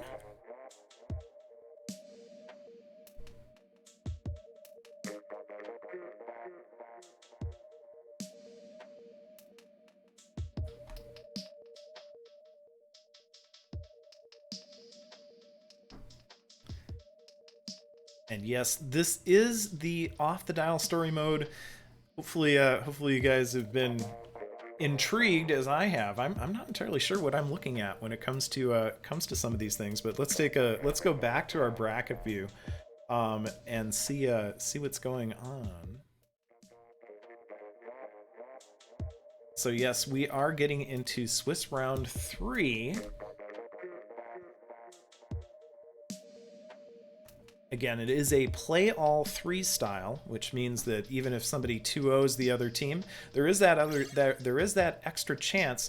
The reason for that is that in Swiss scoring, it is kind of important that you actually play all of them, because you could 2-0 people, but you actually don't get as many points as the winning team as if somebody were to 3-0, which is kind of one of the interesting attributes of Swiss scoring. It can be a little different, especially when you're calculating final standings after these Swiss rounds. So the scores currently are listed as, so only the top 2 teams are going to move on to the best of 7 finals match. In first place of a Swiss score of 17 points, we have the Bouncing Boats. On second place with 10 points, we have the Charismatic Characters. Also on 10 points, we have the Ancient Alliteration. And then on 3 points in last place is the Demanding Delinquents. All right. So it looks like it is a battle right now for third, but the Delinquents could really be a spoiler for Ancient Alliteration at this point. They could be a huge spoiler. So let's So see depending how each team goes, the amount of points they can get, this could go.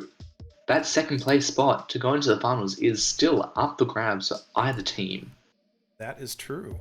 So I think this will be an interesting. This will be interesting. So we're going to get to see the Demanding Delinquents. Are they the team that had a problem with their 4th player? I believe so. 3v3. I'm just gonna ask them how they're going. I'm gonna ask actually Lepto.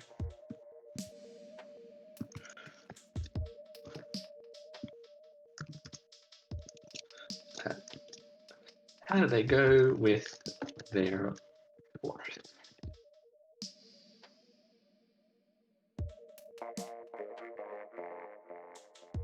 So I'll let you know on how they're going with their 4th very shortly. Okay, Right. they got approved, so they do have a 4th. All right. So this will be a 4v4 match. Okay. So that's always better than a 3v3. We always prefer the 4th player. That is true. The person is at Y. Who's at Y?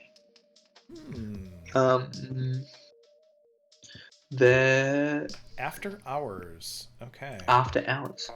So if we see an after hours there for the Delinquents.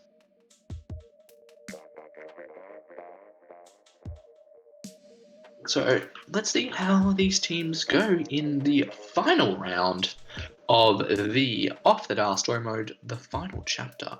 Predator or Prey? Predator or Prey? I don't know. We will see how this goes. So let's bring up the team view. So yeah, I believe it was Kenneth that had to be subbed out for after hours. So on the Delinquents we have Wheatley, Mizo Saturno, Kirby, and After Hours. And of course we've seen Ancient Alliteration, and we've seen plenty of Ancient Alliteration today. So we will see how it goes. And I believe that Mara might be coming in for this one, since Cam is dead. was playing earlier today. Yeah, so we'll see how these teams go in facing off against each other. They haven't seen each other, so hopefully will they wave? Or will they just punch each other in the face? Punching each other in the face, that's always such an appropriate reaction. It's a reaction. It is a reaction. It is a reaction. So yes. Here, let me ping the Delinquents and Ancient Alliteration. Yeah, they might want to know the passcode. It does help. And there is the pass. Yeah, they were asking. You see, Ancient Alliteration knows the password because they've been in here so many times, and we were just too lazy to change the password because why? So that is one of the nicer things when you have a slightly smaller pool of teams. They all kind of know what to do. When you have the large pool of teams, then you get people always wanting to join the stream room. So it's always kind of fun when that happens. So it looks like we are getting our now your Japanese is a heck of a lot better than mine. So all right. Okay. It is. Why am I forgetting? Oh, that's not tough. That's the area. What's it? I forgot that second character. Full. So, Pobu area is that. Second is the Japanese. Pobu area. okay. I believe.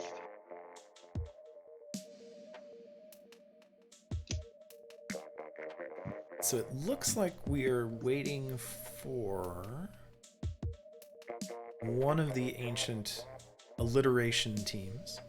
And yeah, if I do call you guys ancient aliens, it's just a bad habit from watching too much History Channel. So yeah, if we start talking about Eric von Daniken, then we know we've got real problems. But Oh no.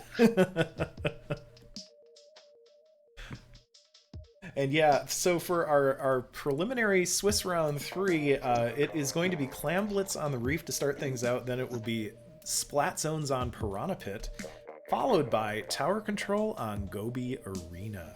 So we will play all 3, and then we will figure out who will be in the finals. Dun dun dun. Dun dun dun. Exactly.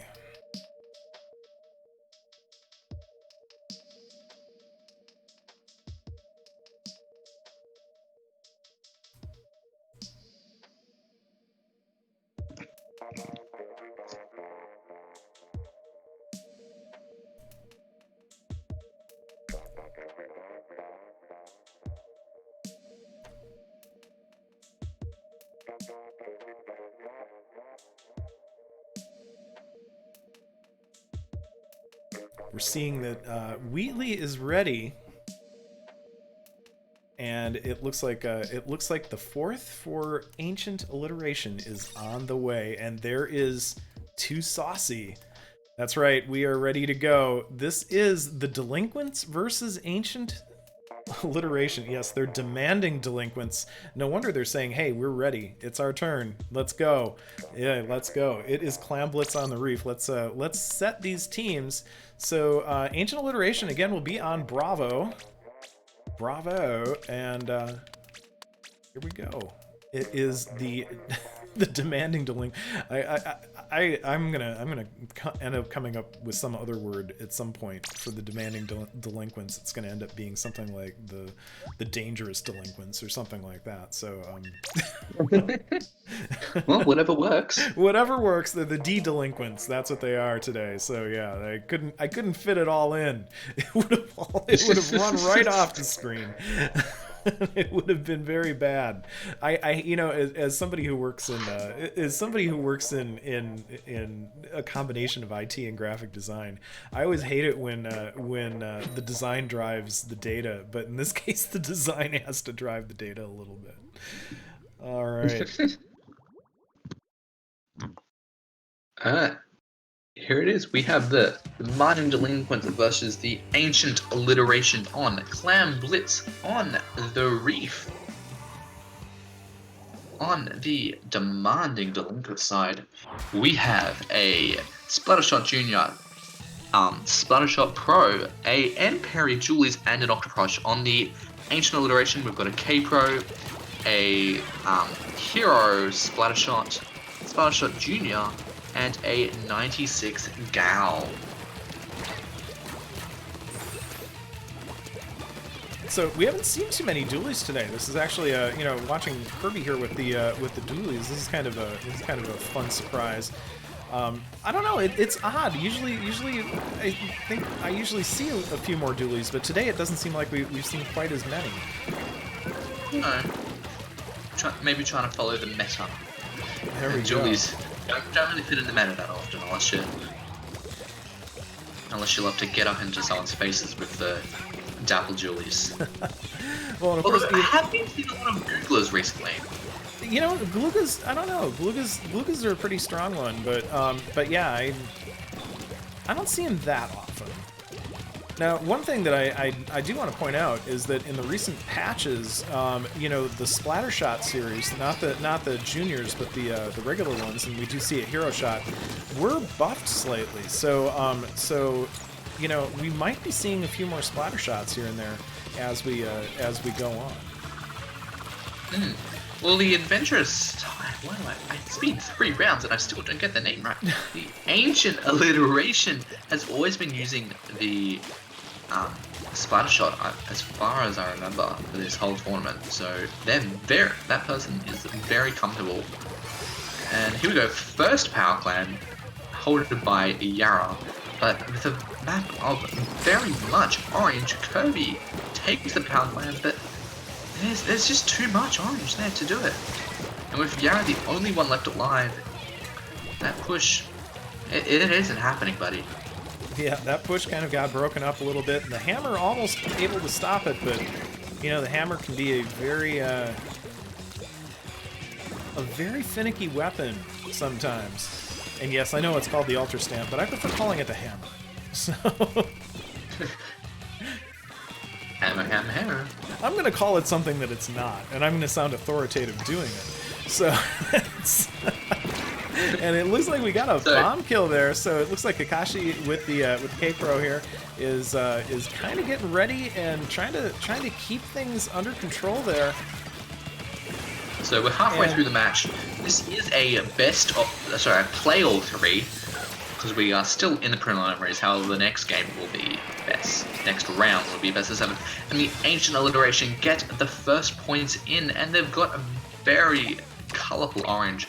Mara and Kyo behind the basket, getting in some clams. Saucy coming up behind there, getting some more clams, all the way down to 50. Halfway through their points required. And Mara coming up, collecting more clams, they're just holding that area. Keeping it open. That push took a long time to engineer, but now that they have that push going here, and the clam spawn is just exactly where they needed it. They just needed exactly where it is. More and more clams. Kakashi getting the clams and Mara getting some clams in. All the way down to 2. Just one more clam. They just need one more clam. And it looks like they've been stopped. 2 clams! Oh my gosh, and that of course brings down the 49 penalty, which, you know, is always half the number that you got. So, so yeah, that is one heck of an initial push. They'd be very happy with that push. You would have saw that and be like, oh yes, that is what I wanted. So with only 54 seconds, we almost have to see exactly the same thing by the delinquents in order to counter that. But the delinquents seem to be lacking a bit of communication as they're just making these pushes without anyone coming up, and Saucy just standing there stopping every single player from picking up that power clam and just being able to push. Mara getting a few splash left from behind, but not enough to take her down. So it looks like Ancient Alliteration is going to try and run down that clock. We do have a power clam for the delinquents right now. They do have one on the field. Got pretty much wiped, but they don't have any power clams ready for the basket right now to start as soon as overtime has started. And there we go. There's the overtime. Oh, we got Kirby getting a couple in there, getting stopped. One player left. with an ink brush. Octobrush coming up, rounding that, but gets taken down, and that is going to be the end of this match. Wow. With only 2 pushes the whole match. There were One only getting 2. sending the other down to 2, and the other in the overtime. Exactly. I mean, that's how Clamblitz can be sometimes, though, is that, the pushes can be few and far between, but if you can engineer a successful push, look at the kill counts going on the Ancient Alliteration there. Look at that. So we are back. Let's see. Our next match is going to be Splat Zones on Piranha Pit. Ooh, another dual zone. Dual zone for 2. Dual zone. I don't know where I was going with that. I was going to say something, but then I forgot it when I was saying it, and just like, And so yeah, this one is a little different from the way Black Belly Skate Park works as far as the dual zone works. This one, it seems like can sometimes go a little bit more one-sided. If you can assert control over the approach paths to basically camp the other team in, you can definitely take over on this one. So it'll be interesting to see what weapon choices are used here. Rollers, I've seen. What's interesting about Piranha Pit is that it's one of the only maps where you can reasonably safely pull off a splashdown into the zone. That's true. That's true. You could go up onto the ramp, jump up, and then splash down onto your opponents, taking over the zone. So I wonder if we'll see that. We might see a couple splat. I mean, obviously we have been seeing that splatter shot being played, the hero shot replica, and that has a splashdown. So it'll be interesting to see what we see. 2 rollers, interesting. It's roller galore here on Piranha Pit. So on the on the delinquent side, we have a sloshing machine, Enzap, Kensa splat roller, and a Flingza roller. On the Ancient Alliteration, we have a Kensa dynamo roller, a hero shot, a Explosher, and a Tentabrella. So the Ancient Alliteration side has a very interesting collection of weapons right now. With the Dynamo, Explosher, and the Tenta, all very much with a midline and backline type of weapons. With only the Splatter Shot being the front weapon, a frontline designed weapon. It is interesting seeing 2 different, those 2 different rollers on the delinquents. Flingza can sometimes be a really effective weapon. I think sometimes it gets a little bit of a bad rap. Yeah. Flingza. It's just a very different type of roller. You gotta fling it, and because it's not used that often, you just don't know what to expect from it. And it's a very unconventional weapon, I'd say. It kind of is. I mean, in vertical flick, it's actually very effective at killing. In horizontal flick, it doesn't cover very well, and it's also quite a bit weaker in horizontal. So it's kind of an interesting. It's a very interesting type of weapon. It kind of has a few attributes of a dynamo, without the same coverage. So it is a definitely kind of a different without the dynamo. Exactly. The dynamo without being a dynamo. But right now, yes, it is the alliteration, the Ancient Alliteration that is ahead. Although it looks like we are going to get a takeover by the delinquents, and they do get that takeover. Mizu here, working on holding them back as much as possible.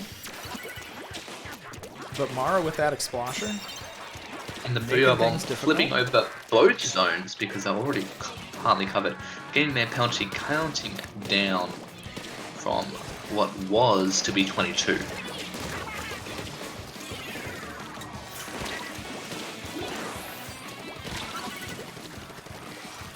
And the Ancient Alliteration doing a very good job at going up together and taking out some opponents, unlike what I just saw there. But Takushi ready right with the Dynamo right as the splatter shot, the end zap, I should say, when all was going to come in and get them away. So right now the Ancient Alliteration team is kind of in charge, but it looks like we have another push coming in by the Delinquents, and if they can get that second zone, and they do. And there we go. That is a flip and giving the other team a penalty. So they need to deal with that penalty before they can even start making their own push again and counting down that counter. And there's the splashdown right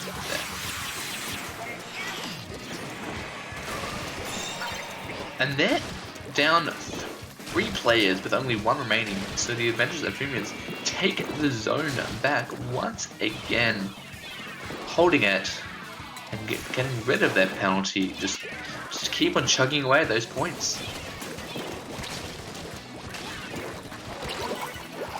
So we've got Kirby bubbling into the zones.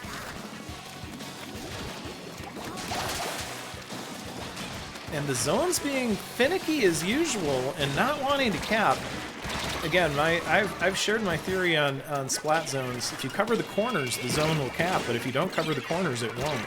So, which is why I hate Wahoo World. There are no corners. Oh no.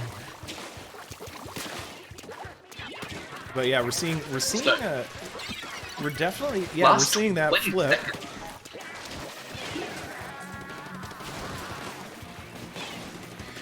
The Delinquents trying their best here. They really need to get that zone quickly.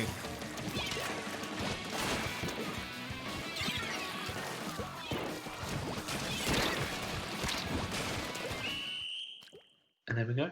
That's game. And that is game.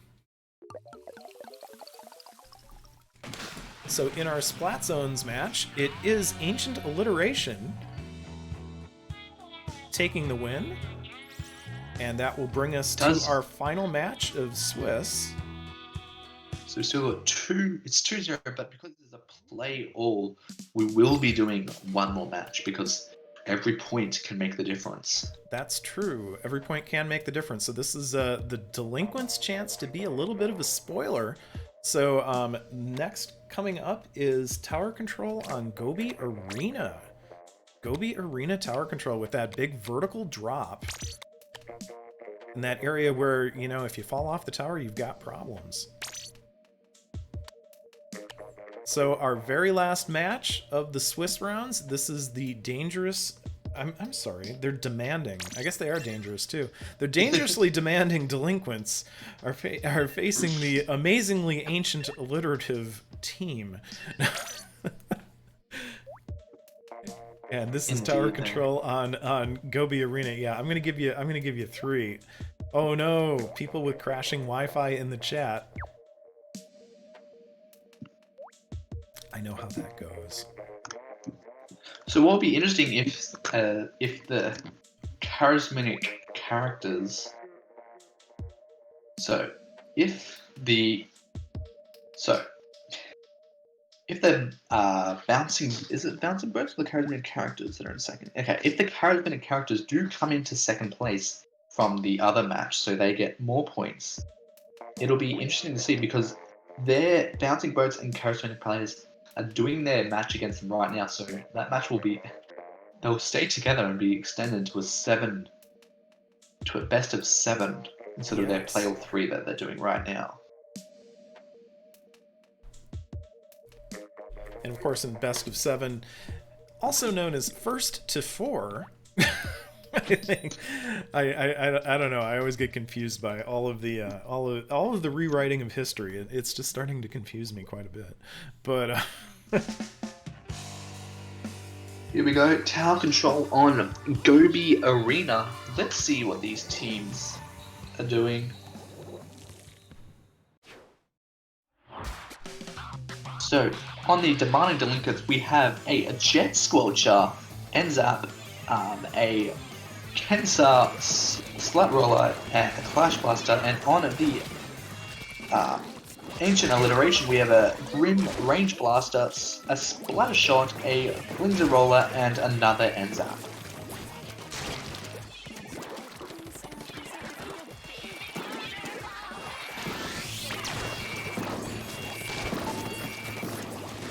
Got Mara with that Flingza and getting the other team marked with those Tentamissiles. Here comes that initial push.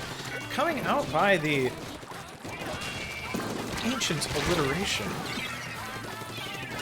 And that push kind of getting broken up, and that leaves just the Delinquents on the field. God. And then Slossie goes down as well, but Delinquents getting the lead.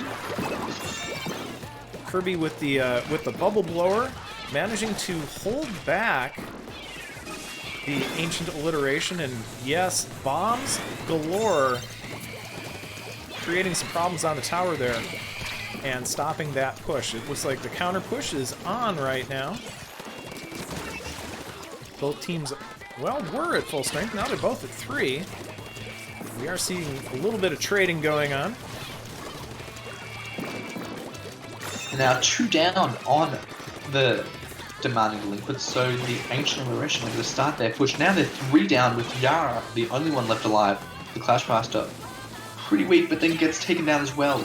They've cleared the checkpoint and they take the lead as well, continuing to make their push.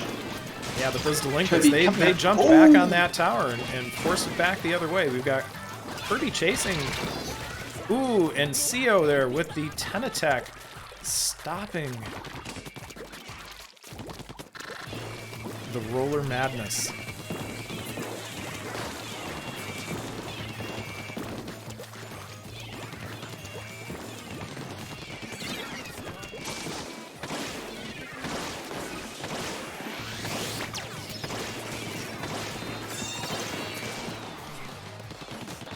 So you're getting that inject kill, and only if Kirby didn't have that armor, there would be none death kill. But then Yara goes by the dance of Kyo's just regular splatter shot. So Kyo jumping over into their ledge flat area. Yeah, that flank kind of didn't work out right there, but you know it was enough to get a couple extra points.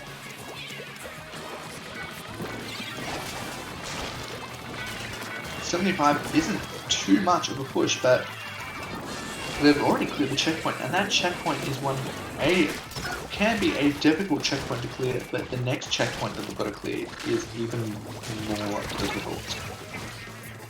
And yeah, right now the Ancient Alliteration is down to 3.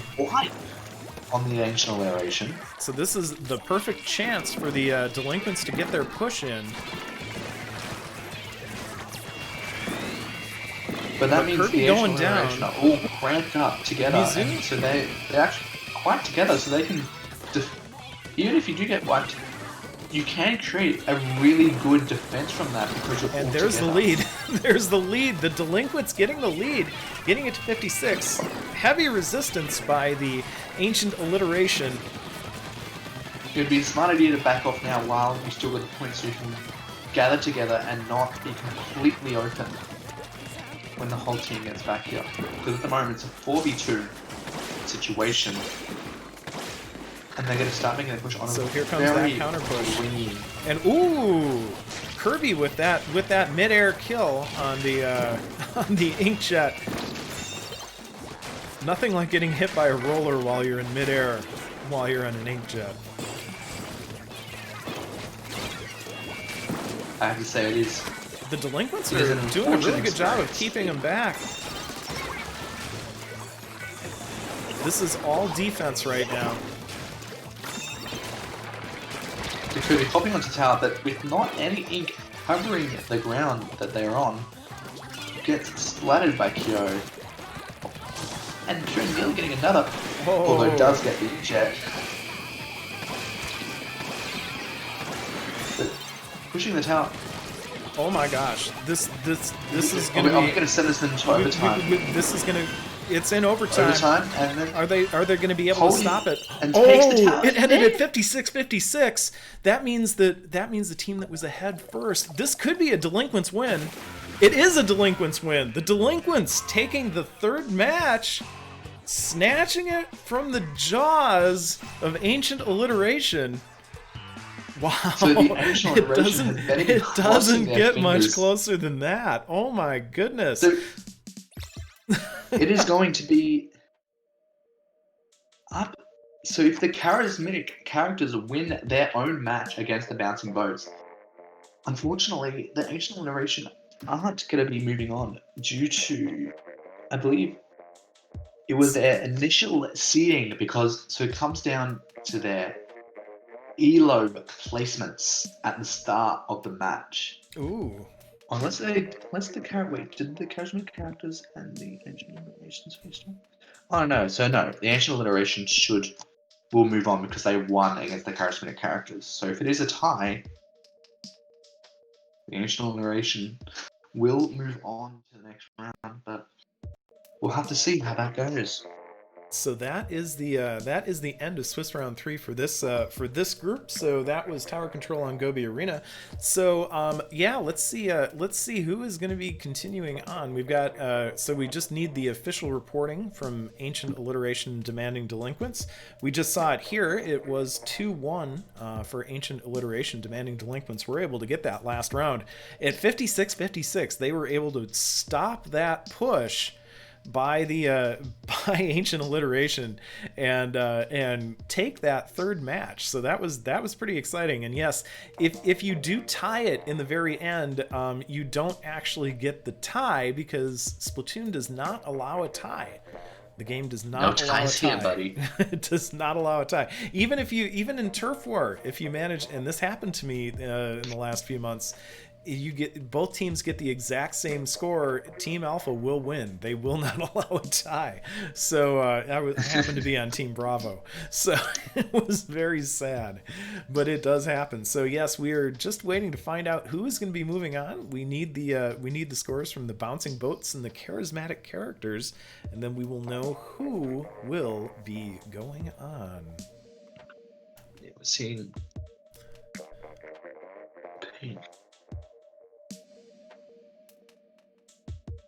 Who is... Okay. I am going to try and work on an issue. I'll be back in a second. All right. DJam will be doing TO stuff. Yes, and I'll just be filling dead air as usual. So yeah, this is we are waiting for the final results of Swiss Round 3. And from there, we will go into our best of 7 finals. Best of 7 finals will include Tower Control on Starfish Main Stage, Rainmaker on Anchovy Games, Clam Blitz on Moray Tower. Oh, who chose that one? Splat Zones on Snapper Canal. If needed, there will be Tower Control on Schellendorf Institute. Rainmaker on Mako Mart and Clam Blitz on Inkblot. So yes, we do have a full finals coming up. So we're about 2 hours into the stream so far. This is the Off the Dial Story Mode final chapter. Yes, there has been some lore going on. Earlier today, we were taking a quick look at some of the lore that was posted on Twitter. And yes, let's take a quick look. So the first piece of lore was Join Predator, Feast Like a Predator with the number 13 embedded in the phrase. So it's interesting to see what it is. And yes, August 29th, 30th, that is today. Today is August 29th in North America. It is already August 30th in Australia and Asia. And of course, Expose the Crimes of the Prey with an interesting graphic here. I'm trying to look at it upside down and to the side, and I'm not entirely sure what I'm seeing. So it is kind of an interesting graphic. So I'm not sure where this story is going, where this story mode is going. So we will see soon where it is all going. So let's go back and take another look at the brackets.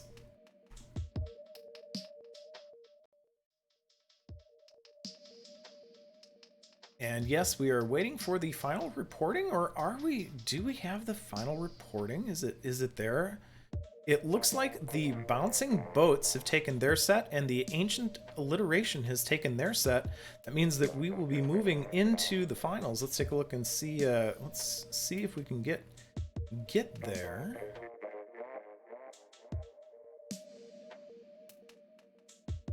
And we will see what is going on in the finals. It looks like it is going to be the bouncing boats facing off against ancient alliteration. Hopefully DJam will be able to get that confirmation.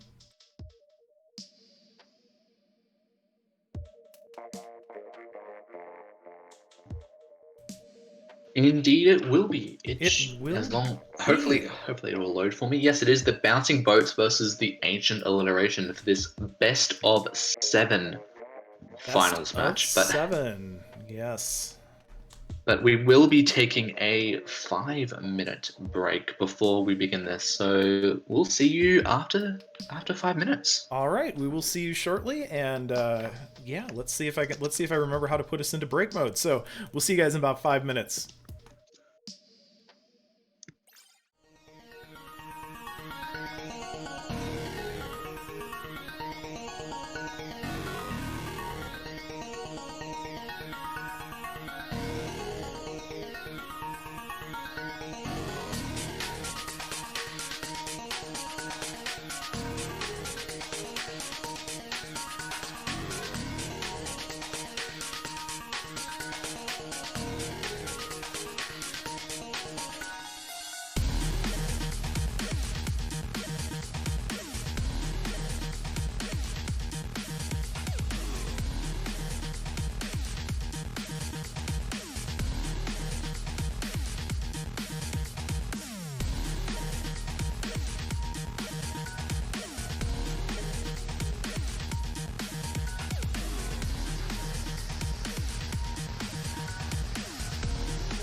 Hello, everybody, and welcome back. This is the final episode, channel, whatever. No, it's the final chapter of the Off the Dial story mode. And yes, welcome to SRB 2, dude, and all of the raiders. Welcome to the grand finals. We are getting ready for the grand finals today of our tournament. This is the it would help if I could actually speak. It's rare that I get to see the 132 raiders coming in.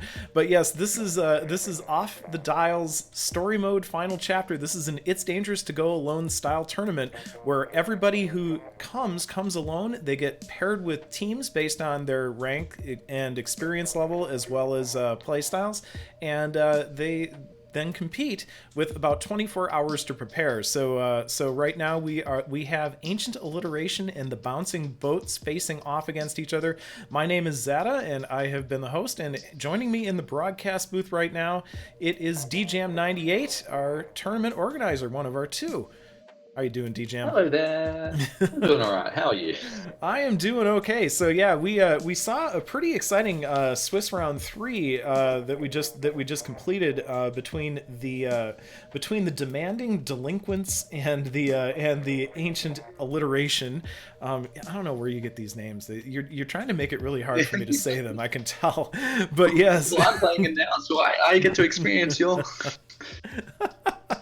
Yeah, you get to see just how bad my English is. But yeah, right now we are just waiting on the Bouncing Boats to join back in.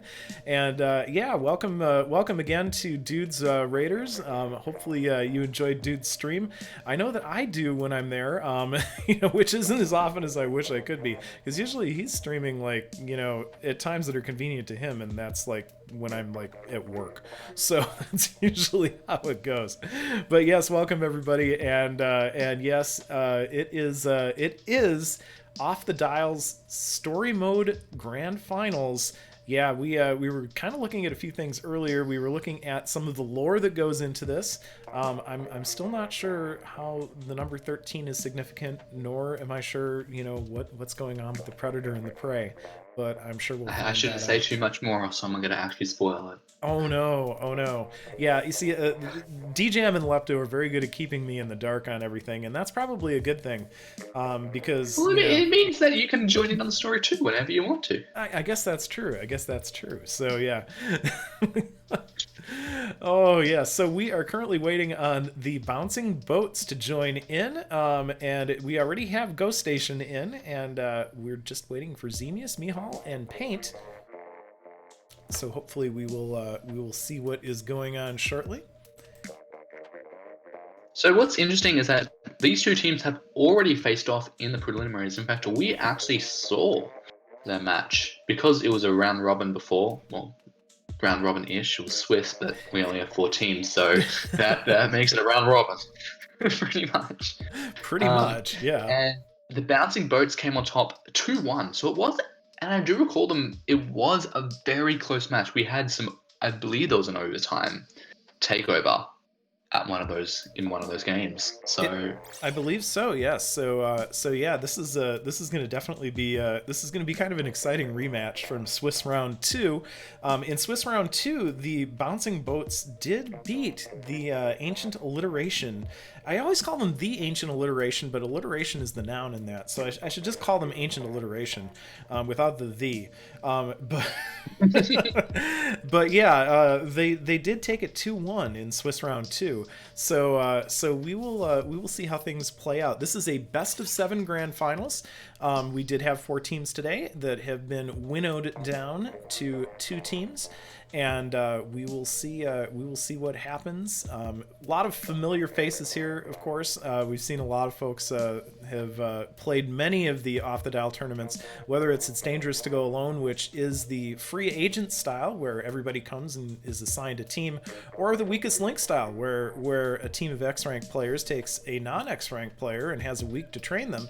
I've seen a lot of familiar faces, which is always a gratifying thing to see so many people that get get involved in the off the dial community. So it looks like Epic is going to be subbing in for Paint. Did I see that correctly? Yes, that in is the correct, admin because chat? Paint has to go bye-bye, and they're pretty Oh, much the exact same ranks, so...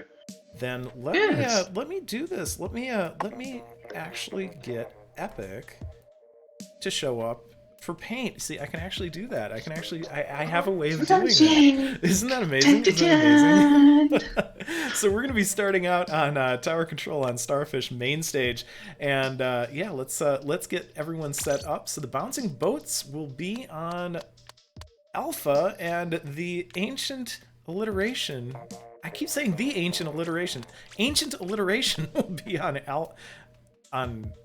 Bravo. What, I don't even know what I'm saying. I don't even know what I'm saying anymore. It doesn't matter. They're on the right teams. This I'm sure of. This I am sure. So let's get Tower Control on Starfish started here before I have a meltdown and nobody wins. Yeah, exactly. So Tower Control on Starfish. This, I can never remember. Is it the Octo expansion, or is it just the single player that has a version of Tower Control in it? On Starfish main stage. I can't remember. The Octo expansion does have a Tower Control version of the Steam. Okay, yeah, because it was only the Octo expansion that had the actual game modes in the the regular story mode. Okay. Like, you had to collect the Zapfish. All right. The mini Zapfish around the map. So yes, this is so this is Tower Control on Starfish. Again, the interesting thing, I love where they put the now I can't even. Where they put the what? Tell me. I'd like to know where they put it. Where they put where they put the tower. I love where they put the tower on a track. The tower. That's what. Yes. The tower suddenly goes off the track. The word I am looking for is checkpoint. Actually, I love the checkpoint that's right there. Where you can come over that tower and just smack everybody with a roller or shoot at them. And they just jump off the tower and go onto the ledge. Exactly. So.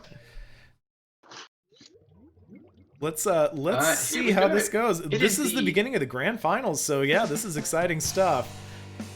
Best of 7 Tower Control on Starfish main stage. We have the Bouncing Boats versus the Ancient Alliteration. And here we go. On the Ancient Alliteration, we have an Enzap, K-Pro, Splattershot, and Octobrush. On the Bouncing Boats, we have I forgot the name, a Nautilus, 96, Blaster, and a Enzap. I think it's a ballpoint.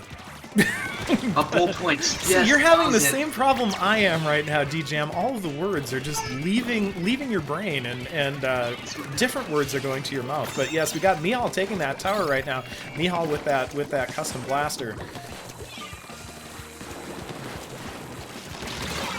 And ooh, wow! Coming up behind with the Octopus getting 2 at once, leaving the ancient. Every time the Ancient Alliteration with 1 player remaining, and they can get, and the Bouncing Boats can get their lead started on the way. And so it looks like Sasi is going to jump on that tower and get it past that checkpoint. So that is a very important checkpoint in this one, because that is the easiest one to defend. At least it seems to be the easiest one to defend.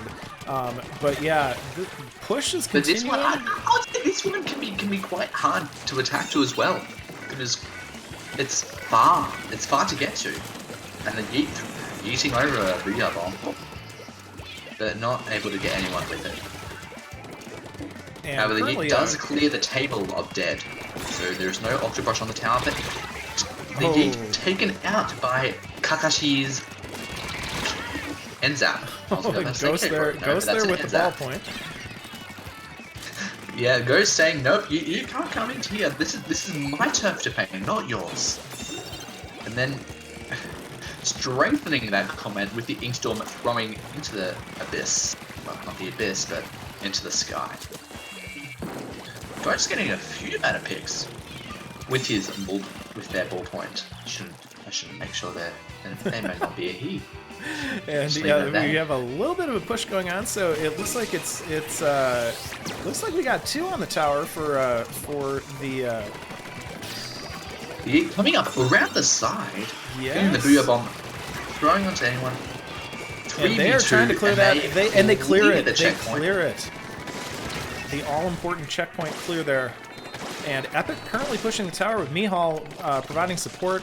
Dead there, trying to make everyone deaded. That's the Octobrush. Nice job there. And there is taking the lead. And as well as the checkpoint clear, they only have 1 more checkpoint to clear, and that is by far one of the easiest checkpoints left. So if they get on that tower, it is, and it can be smooth sailing. They're just going to keep on cruising all the way down.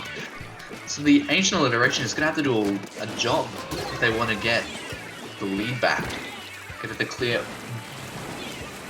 to clear that checkpoint that they just cleared just then. And so the tower has reset to mid, and it looks like we have the counter push starting right now by Ancient Alliteration. And with Mihal with that snap. 3 down on the bouncing boats. Here begins their push. Ready to start making a name for themselves. Ancient Alliteration currently on the tower. They are ooh, Sio with that nice nice splash wall kill.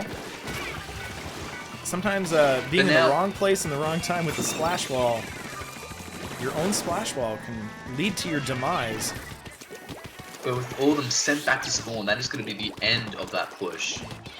And the bouncing boats are going to start to make their own push and maybe take the KO. That's probably what they want to do. I'd make a guess that that's what they want to do. Oh, nice direct from Mihal. Getting that onto Kakashi. Getting another, well, gets an assist. And that's a wipe. That is a wipe. So we've got so a pretty hard push going on right now by the bouncing boats. Mihal with that defensive inkjet there, preventing... 2 down. With the checkpoint nearly cleared, it is only... Ooh, Sio stopping that. Here comes Mihal on the tower. Will the momentum carry? And then that is the KO. The KO. Bouncing boats taking our first round right now. Congratulations to the bouncing boats. But don't worry. We've got plenty more coming up in the grand finals here. Wow, Mihal with that blaster making life really tough. Yeah, blaster on tower control. That's deadly. Can you imagine? So coming up next, it is Rainmaker on Anchovy Games. So yeah, Rainmaker. You know, this one is always kind of interesting too. I always, you know, I kind of enjoy the maps where, you know, seeing the mid is actually difficult. From spawn, and by enjoy I mean hate, and you know that's definitely the case in this one. Yeah, I have a real problem with Englishing today, so it's Englishing. Yes, I'm not Englishing very well, but yes, Rainmaker on Anchovy Games. So yes, it is Rainmaker on Anchovy Games. So you know, again, you. As you spawn, you just can't. If you're killed and you're respawning, you know, without checking your map, it's difficult to see what's going on with the Rainmaker. And sometimes, you know, it's just difficult to see what is going on this map until it's too late. Especially if the other team is able to push that Rainmaker into your territory, then it's just all defense all the time. So it's. I think communication is very key to knowing what's actually happening. So having a voice chat and knowing where the team is can give you a really good sense of, should I go left, should I go right, which way should I push the Rainmaker. It is essential on any map, but any map where you can't see the mid from spawn, you can't get a sense of what is happening in the game right now. It is very, very helpful to know where are my people, where are the opponents. And the map can be a very critical thing for that as well. It definitely can. So yeah, this will be kind of fun to see how they come out on this. You know, I think we're gonna. I don't know. I'm never quite sure what the right combination is for this particular stage, but I know I have seen in a few other tournaments where if you're able to camp the other team into their base, you really can make very, very powerful inroads in. Well, here we go. Anchovy Games playing Rainmaker. It is round 2 of the Bouncing Boats versus the Ancient Alliteration Grand Final. Let's get this match started. Again, with the ballpoint, we have on the Bouncing Boats as a ballpoint, Splattershot Junior, Splattershot, and a Sploosh. A lot of ink right there. On the Ancient Alliteration, we have a K-Pro, Splattershot Junior, Splattershot, and a regular old ink brush.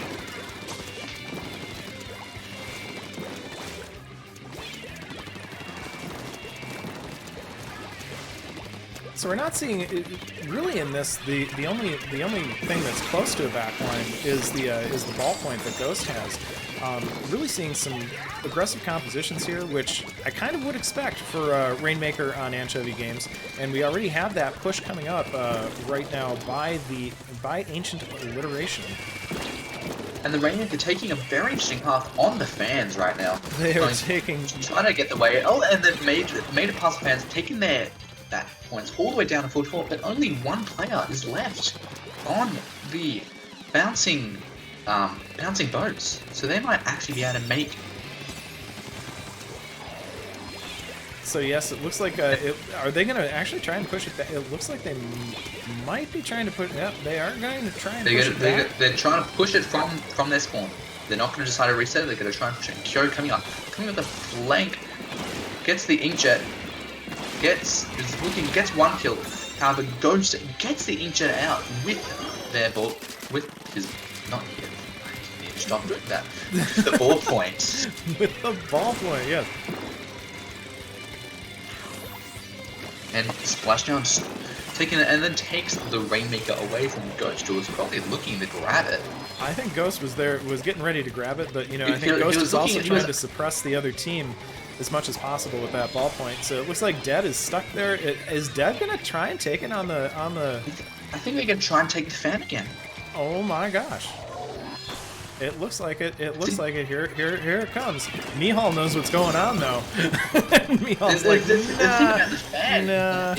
Very Ooh. interesting to with the fan going the Rainmaker in that path. It's very easy to get it, and then if all the other teams on the other side, you can easily make a push there. However, it is very easy to defend because you can just shoot the fan and then it's not going to make it anywhere. And the boat's trying to make another push in there. The armor, though, for the Ancient Alliteration team is definitely making things a little tough. And you've got another push for the fans. I think another trip on the fans, but no, they're getting wise to that. I've got a feeling they like the fan. That's my hunch. I would recommend that maybe stop going on the fan, because I think they've realized that they like the fan. They have managed to pick up a lot of points by taking that fan route, though. So it's we currently have it's more of a one shot. I'd say it's a one shot trick. Once you know it's there, it's done. You can only make that push a few times before the opponent catches on. Oh, they want to go that way.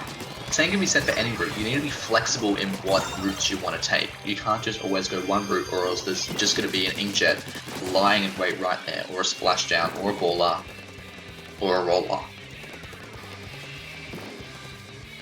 Just lying in wait, ready to get you down.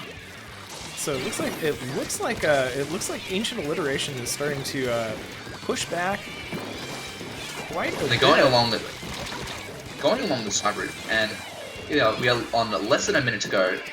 One down. Joe getting taken down. And that was a DC, but because it is only 50 seconds remaining, they're gonna have to play this out. There is a DC. It's showing up on mine now. It showed up on yours a little bit sooner than it did on mine. So the bouncing boats have to try and make a push in these last 30 seconds with only 3 players. But gets taken out. I believe that was from an inkjet.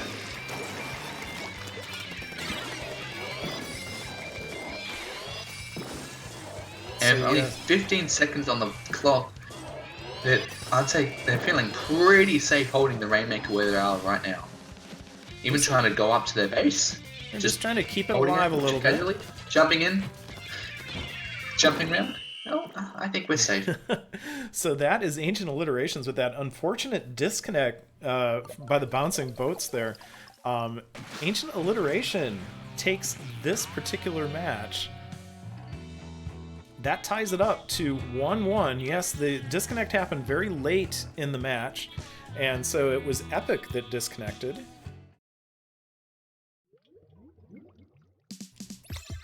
And Epic has rejoined and then disappeared. So I wonder if we're going to have the traditional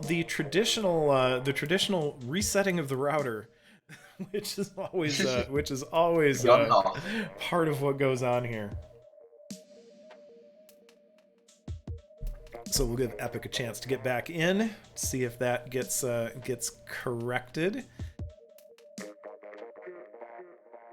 Hopefully it will. It'd be nice. And yes, hello to everybody in the chat. If it doesn't. Hello. We are peoples on the internet. Could it be? Oh, wait a minute. That actually starts sounding like Ancient Aliens. Could it be the Ancient Aliens? Yes. All right, Epic has rejoined the living. So we are tied at 1-1. Bouncing Boats and Ancient Alliteration. Next up is Clam Blitz on Moray. Who came up with Clam Blitz on Moray Towers? I think we're gonna have a couple words with Lepto on this. So. Okay, Clam Blitz on Moray Towers. Everybody's favorite, and by favorite I mean least favorite. Here we go. Let's see how this goes. Hopefully we are good to go. It looks like we still have Ancient Alliteration on Bravo and Bouncing Boats on Alpha, just to keep me confused. Let's see how this goes. Well, see, you say it's a horrible stage, and yes, I agree. It is. But it's particularly with Clam Bits, it's easy to make a push to go the other way, and especially with Moray Towers, you can so easily get up to the other basket. Like, you've got at least 4 to 5 routes to throw. It seems like it's a pretty linear stage as it goes up, down, up, down, up, down, but to get to that basket, you don't need to go much up or down. Yeah. You can make a beeline to it, you can go around it, you can go other way around it, and you can actually go on top of it as well. So, you can spin left, you can spin. So you can go left, you can go right, you can go left, you can go right, you can go forward, you can go backward, and you can even back into the basket. Go under. You can go under. You can even go under on this map. The over is always the interesting part on this map, is when you go over the basket. That's always kind of a special thing. You can pull that off. But I've been known to camp up there. Actually, I find that beacons are very useful on this map. Beacons, yes, especially because it takes such a long time to actually get down to your own basket when it's been attacking. It's just, if you got people there and you're wiped, they can get clams in and clams and clams and clams and clams and clams until like you're on 0. You've lost. So we'll see if either team takes advantage of this on Moray Towers Clam Blitz. 3rd round of the Bouncing Boats versus the Ancient Alliteration. On the Bouncing Boats, we have an Ink Brush, 96 scale, Splatter Shot, and a Splashomatic. On the Ancient Alliteration, we have an NZAP, Tri-Slosher, a Hero Shot, and a Arrow Spray. So again, we're not seeing much of the. We aren't really seeing much backline on this, so we don't have the E-Leader camping on the overlook at all. And there's the over. There's the over. Xemius getting the over. And sending their the points down to 62. Great first push, and getting in another clam down to 59. With my last breath, here comes Ghost. I spit at thee. Ghost gets some more clams, and then 3. That is fantastic. That is fantastic timer management right there. Keeping it open for a longer time, keeping that clock managed. That is a fantastic thing to do because it keeps the pressure on and gives your team more of a chance to recover. They're at the basket, ready for a jump, but no one has. There we go. There's a jump. 2 people jumping in. There we go. 1 power clam, and here comes the opposite. And there is the lead. 36. Oh, and there's a lot of. Oh, Ancient Alliteration. Oh, that is. And they've got 4 clams that spawned right there, and that could just end the match right now if they just hold that right there, and that is an Ancient Alliteration getting that dub. That's a very, very quick game. Thought it was going one way. 2 very strong pushes, and that's all there was 2 strong pushes. and that it was a clam blitz on Moray Towers. So yeah, that's what happens when you have Moray Towers involved. So currently the score is 2-1 with Ancient Alliteration up over Bouncing Boats 2-1, but we still have plenty to go. So it is Splat Zones on Snapper Canal coming up next. You know, a lot of people don't like Snapper Canal, but I actually kind of like Splat Zones on Snapper Canal. I don't know if that makes me a masochist, but I actually think Splat Zones on Snapper Canal is a lot of fun. The thing about Snapper Canal's zone is that it's such a massive map, but such a small zone. It is a massive map, and there are a couple of different ways to get to the zone and a couple of different ways to flank as well, which kind of makes it. I think it's because the stage is so massive, with the zone in such a focused area. I think it gives you a lot of opportunities for flanking, and I think that's where that's maybe why it's kind of fun. I mean, usually the other team is going to see you coming. Especially if you make that beeline for the zone. I mean, they can see. This is one of those stages where you can see the other team coming at you,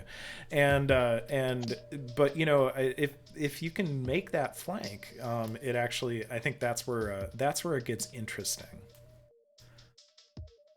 Indeed, it does. But there's not only is this a small zone, it also has the pillar in the middle which splits it up. So it's not easy. Like, you could throw a splashdown, you could throw a booyah bomb, and it's not going to flip. Like, it is such a massive zone. Like, unless you've got a bit of ink already there, you're not going to flip it with just one special. No. You do need a couple of specials in order to make that work. Here we go. Round 4 of the Bouncing Boats versus the Ancient Alliteration. Splat Zones on a Snapper Canal. On the Bouncing Boats, we have an Ink Brush, 96 scale, Splash-O-Matic, and an N-Zap. On the Ancient Alliteration, we have an N-Zap, Tri-Slosh, Splatter Shot, and a Aero Spray. A lot of turfing potential right here. And in fact, really no backline other than the 96 scale. That is the longest range weapon we have right here. And nearly getting the flank, but actually able to defend against it. See, the suction rush is possibly the one thing that can cover the entire zone. But again, with that tower in the middle, that makes it a little bit more difficult to get it from a corner. To hit the opposite corner with the suction line rush. You and your corners. I love corners. I mean, that's what Splat Zones is about. It's about covering the corner. That's how it works. I'm convinced. It must be true because I believe it. Oh wait. So right now. So here comes a BR, and GET standing right there with the ink brush, almost praying to him, splashing him right, left. We do have the Bouncing Boats kind of exerting a lot of control right now over that zone. Ghost, very interesting, because before I remember he was playing a long range weapon, but now he's on like the closest range weapon there is with the ink brush. So very, very different playstyles. So the boats did have a bit of a wipe going on there, or they were wiped, is what I should say, and so right now, Ancient Alliteration is back in control. Ticking down the counter, just hit 60. However, they've still got a lot of points to catch up on if they want to have a potential at winning this match.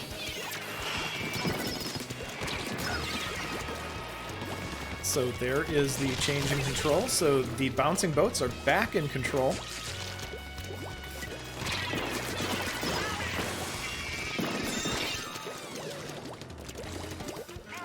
And now they're working through that penalty timer. Remember, the penalty is always half the amount that you got. So Ghost Station and Ghost managing busting, to break down the booyah. Busting the booyah as much as possible. Not able to. The booyah did get up. Stop. Gets the ink brush as well. He's just absolutely. You think it's a short range weapon, but he is getting 2 in-air specials. Just absolutely incredible. But there's a wipe. So yes, now it is time for Ancient Alliteration to work through their penalty and try and get it down. So yeah. And Ancient Alliteration, we've got Sia there camping Epic and Mihal back. And there's a third one down. So Ancient Alliteration working through their timer. They've got the timer. Here comes that Booyah Bomb. That stops it. Oh. And that is a flip. That is exactly what the bouncing boats needed right there. Stop the timer, give them a penalty, and then work through their own penalty as well. And it looks like we're going to see another change of control, or will we? Nope, that is a change of control. We have Ancient Alliteration back in charge of the zone.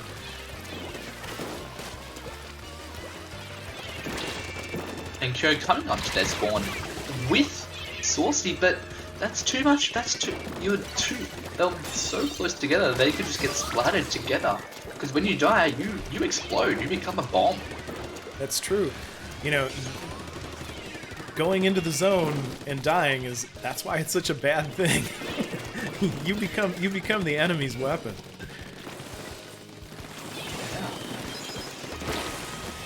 And there we go, the penalty is cleared and starting to throw in a suction bomb launcher to hold their zone even further. A Booyah bomb as well, securing the zone, trying to get the Ancient Alliteration away from the zone.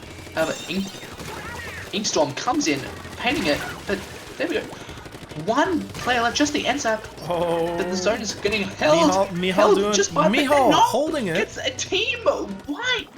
All Mihal has to do is the zone, flip it. 5, 4, 3, 2, 1, and that is game. That is game, indeed.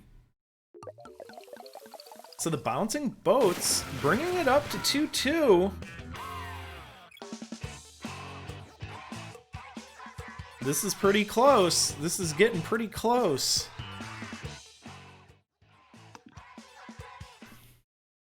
Oh my gosh! So it is 2-2. You know, I'm kind of thinking we might do all 7 here. So yeah, it's definitely looking that way. So next up, it is Tower Control on Schellendorf Institute. Everybody loves it. Actually, Tower Control is much better on Schellendorf Institute since they did the remodel. Probably a bit better. It's much better since they've done the remodel. So yeah, we are tied at 2-2. We have the Bouncing Boats and Ancient Alliteration. So the Bouncing Boats taking the 4th round. So let's see what happens here. Looks good. Tower Control on Schellendorf Institute. So yeah, ever since they lowered the that cover thing, the glass, it is actually glass, yeah. it is a bit better. Although, you know, as far as gear selections go, I really think that this is a run speed centric type of yeah. Schellendorf, you always want that run speed. That glass is very. Can you cross the? I don't think you can cross the glass on Tower Control. I don't think you can in Tower Control. There's a gap between the sides. It's split. Yeah. So the glass isn't as. You don't really need to go on the glass as much. Only if you're really, even if you're attacking, like you can just stick to the small areas that are inkable. So while yes, run speed can be very effective on Schellendorf. When there's a bridge in the middle, it's not so much. Not so much. So I'm kind of expecting to see some splatlings here. I think Ghost is going to Yes, pull out a Splatlings. splatling here. Splatlings. I'm expecting the blaster. Yep, That and I've been seeing a lot of. I think Kakashi or Kakashi. I really do need to figure out my Japanese I'm pronunciation. gonna say, I'm gonna say Kakashi. Because it's never the emphasis on it is on a different syllable, as they say. So it's the pattern is different in Japanese, as I recall. Well, here we go. Round 5 of this best of 7 match. Schellendorf Tower Control Bouncing Boats versus the Ancient Alliteration. Here we go. On the Bouncing Boats, we have a K Machine, 96 Scale, the Blaster, and Zap. And then on the Ancient Alliteration, we have a... I was about to say Nautilus, Ballpoint, Tri-Slosh, a... That was 2 kills by someone, I don't know who, because I'm seeing the map. A Splattershot, and a Octobrush. So we're not seeing. So we are seeing that ballpoint on the on Ancient Alliteration. Longest range really is the 52. Although actually the Kensa machine is very good on this stage as well. If you can get up on the glass and hit the tower with the Kensa sloshing machine, it is a pretty effective counter. But we do have a huge push going on right now by Ancient Alliteration. And it looks like they're going to clear. But they're not. Mihal stops them. Mihal and Epic creating a lot of problems. Now, 2 down, and that's going to be the end of that push. They're going to start making their own push. The Yeet throwing out a booyah, but the Naught trying to pop that booyah bomb protection. They're on the checkpoint, but no one is getting that checkpoint down. Mihal getting the kill off dead, but the Yeet's coming down to Kyo.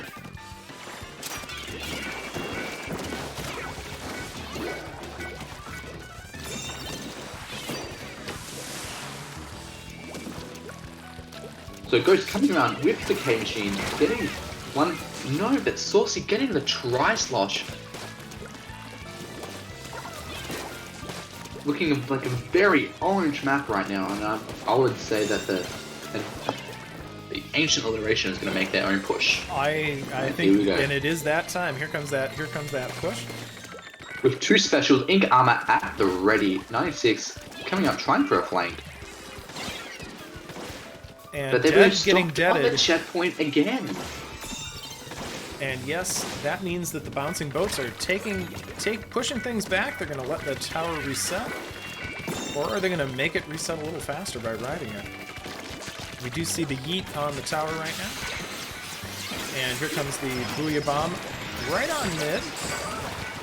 That kind of breaking things up. It is currently it's a 4v3, but there is a lot of back and forth. And of course, we got Kakashi with the ballpoint, making things a little bit troublesome for the bouncing boats.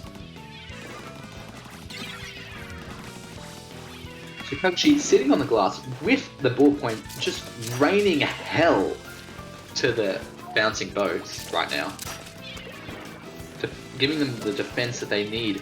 Because each time they've tried to make a push, that ballpoint has been there, sitting there, ready to stop them push. So if they want to make a push, they're going to need to get up onto that glass and show that ballpoint who is boss. So we're seeing a lot of contention in mid right now. And, one thing I haven't seen was the Hail Mary flank yet to stop Kakashi in that ballpoint, because that is just Kakashi finally going down. But yeah, that has just been punishing.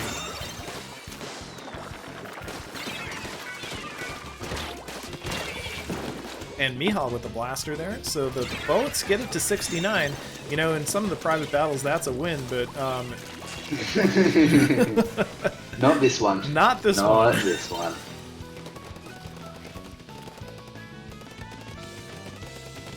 So currently, they're about to take the lead, and that is That the is the lead. There we go. lead. That is the bouncing boats take the With lead. the very orange landing. That is. The way this has been going though, it is. They did clear the checkpoint, so that's actually pretty huge. Especially since this will probably go into overtime if things go the way that Ancient Alliteration needs them to go, and it looks like. And it's definitely looking that way. But they've also taken 2 down, so. Oh yeah, this 3v1 is. It's not looking very nice for the Ancient Alliteration. They're gonna have to get a lot of turf back and sit on the tower. Ghost with that K machine ready, but then gets taken out. There's death everywhere, but no one was on the tower. Well, someone was on the tower. It was the bouncing boats who were on the tower to take the win. Boats.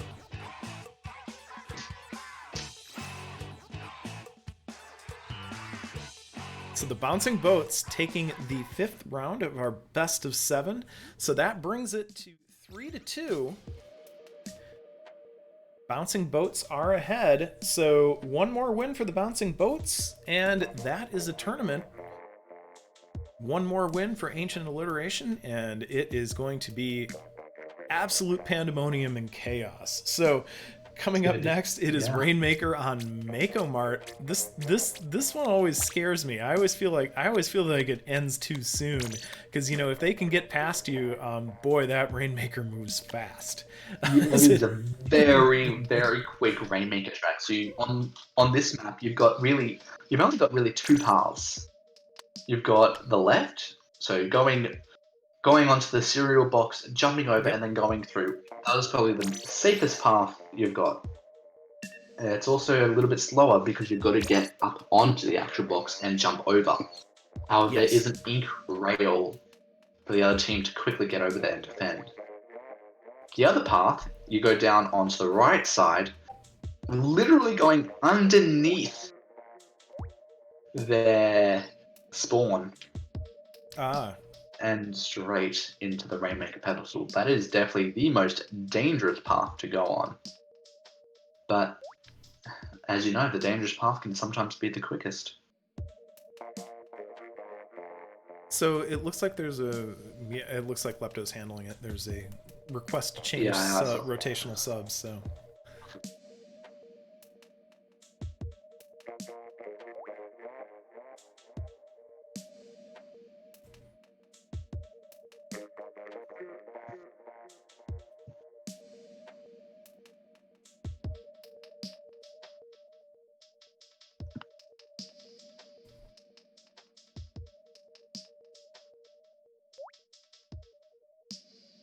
All right, so we are getting into, this is the 6th round, yes, of the grand finals.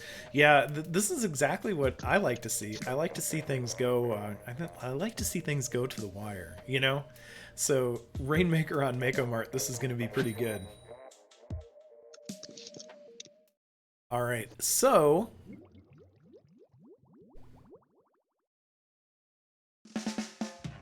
if Ancient Alliteration can do it, that will be a 7th round. Otherwise, it won't be. I think that's how it works, right? Yeah. So I think that's how it works. Bouncing boats, we have a Action Nautilus, a Sploosh, a Splattershot, and an NZAP. And then on the Ancient Alliteration, we have a K-Pro, Tri-Slosher, Splattershot, and I always forget this, thing that goes splash. But here we go. This is a very quick push from the bouncing boats. Yeah, the bouncing boats with a quick opening push. It looks like Ancient Alliteration is just coming back in. They know that this is do or die time. But the bouncing boats are saying, nope, we're gonna do it. Because we want to go have dinner or lunch or bed breakfast, or breakfast, depending on what time zone you're in. Where do you live, buddy? Yeah, breakfast, lunch, dinner, or bed. Which of the above? I think that pretty much covers it all. tea time, I suppose. No. They want to have tea time. Maybe.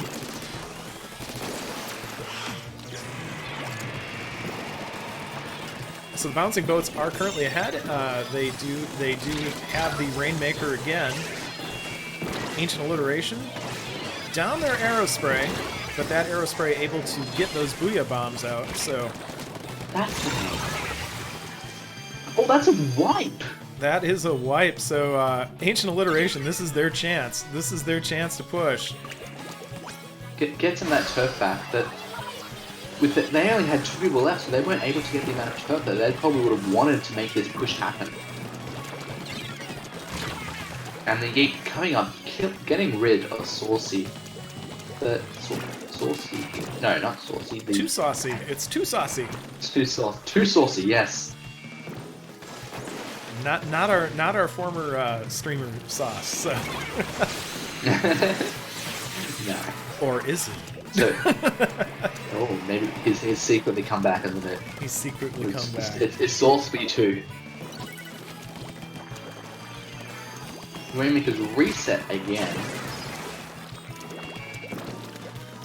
And Kakashi taking the trade. They are taking it over the cereal boxes. At least they're trying. The Yeet just kind of being a spoiler down there, which is what you would expect. So the Rainmaker is in enemy territory right now. Suction Bomb, of course, waiting. Kakashi with the Rainmaker. Taking a push. Here comes the push, and there's the lead.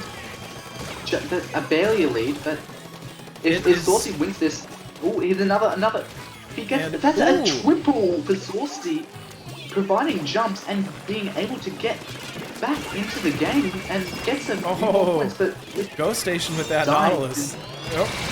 Dead getting a couple extra points. And a triple. Able to get a double with the Rainmaker last, his dying breath. You know what was weird is that it actually showed 2 different players with their colors and the splat indicator on it. Spectating is fun.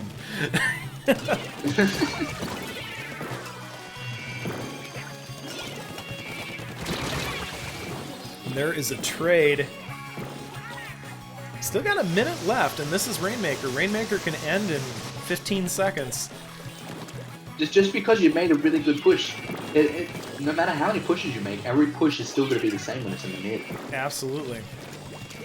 It is as long as right now it is about area control, turf control, and making your shots. Joe getting one of them down, but the other having a neutral stance. Joe trying to get to the Rainmaker, but the ball Nautilus. The bouncing boats, yeah, Ghost. Ghost is just doing everything to hold things back. So here comes the counter push by the bouncing boats, and oh no, the jump got missed.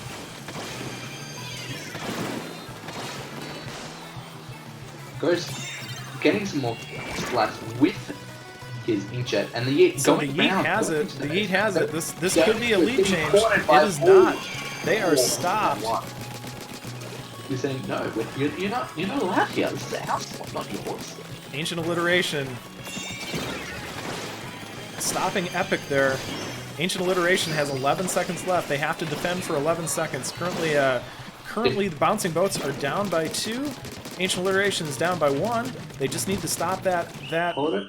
There we go. And they did it. Ancient Alliteration takes this. We are heading into our 7th match of this grand finals. Ancient Alliteration versus the Bouncing Boats.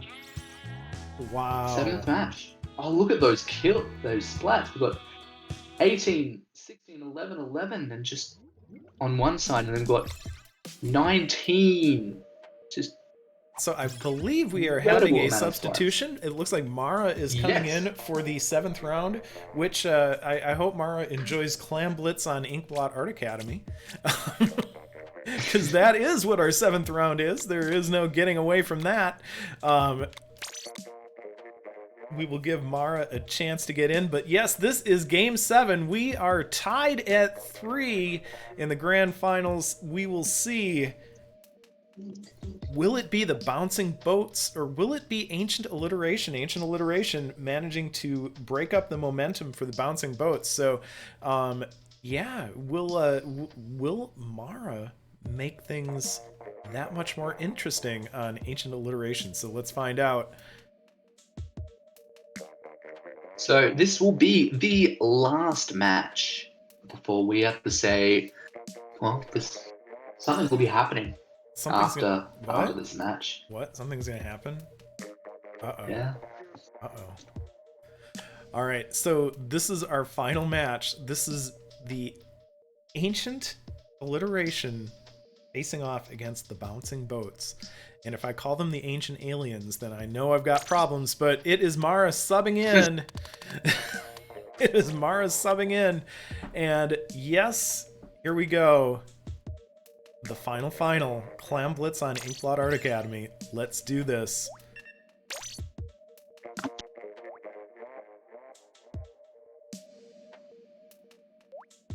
I know we're gonna see some Clam Blitz action here. How fitting too that it ends up being on what I would say is probably the most team focused of all the modes, Clam Blitz, where coordination among your team is so critically important.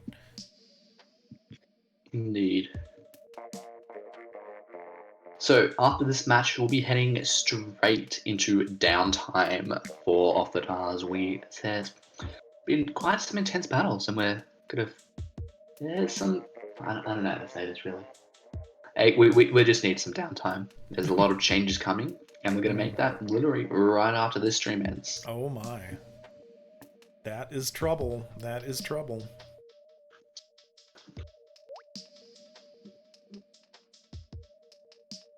So good luck to both teams, and thank you all so much for joining in to this stream of Predator or Prey, the Off the Dial Story Mode final chapter.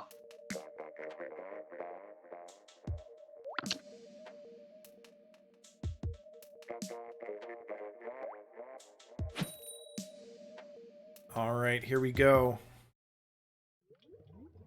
This is our final match. Will it be the Bouncing Boats, or will it be Ancient Alliteration? It is Clam Blitz on Inkblot Art Academy. Here we go. So, on the Bouncing Boats, we have an Ink Brush 96 scale, Splatter Shot, and an N-Zap. On the Ancient Alliteration, we have a K-Pro Tri-Slosher, a Splatter Shot Hero, and a Splatter Shot Junior.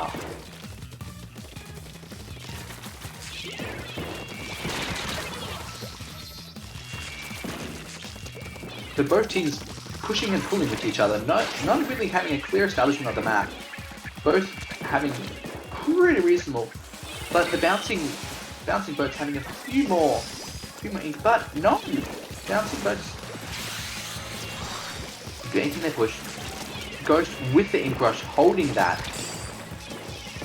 football right there, getting ready, getting up, and throws it into the basket. But yeah, they are wiped. They are wiped. The Bouncing Boats are totally wiped there. Ancient Alliteration making one of their own.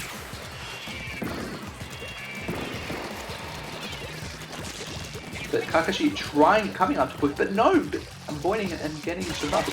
Ghost trailing behind it. And the revenge. The revenge killing. So two Mara coming in, both jumping in, and that is two in at once. Both in. Two dead at once. Down to 60, but with only the K-Pro left alive. But that is a very good. That is a very good counter push there. They are able to take the lead, and that means that Ancient Alliteration gets the lead from that sacrifice double push.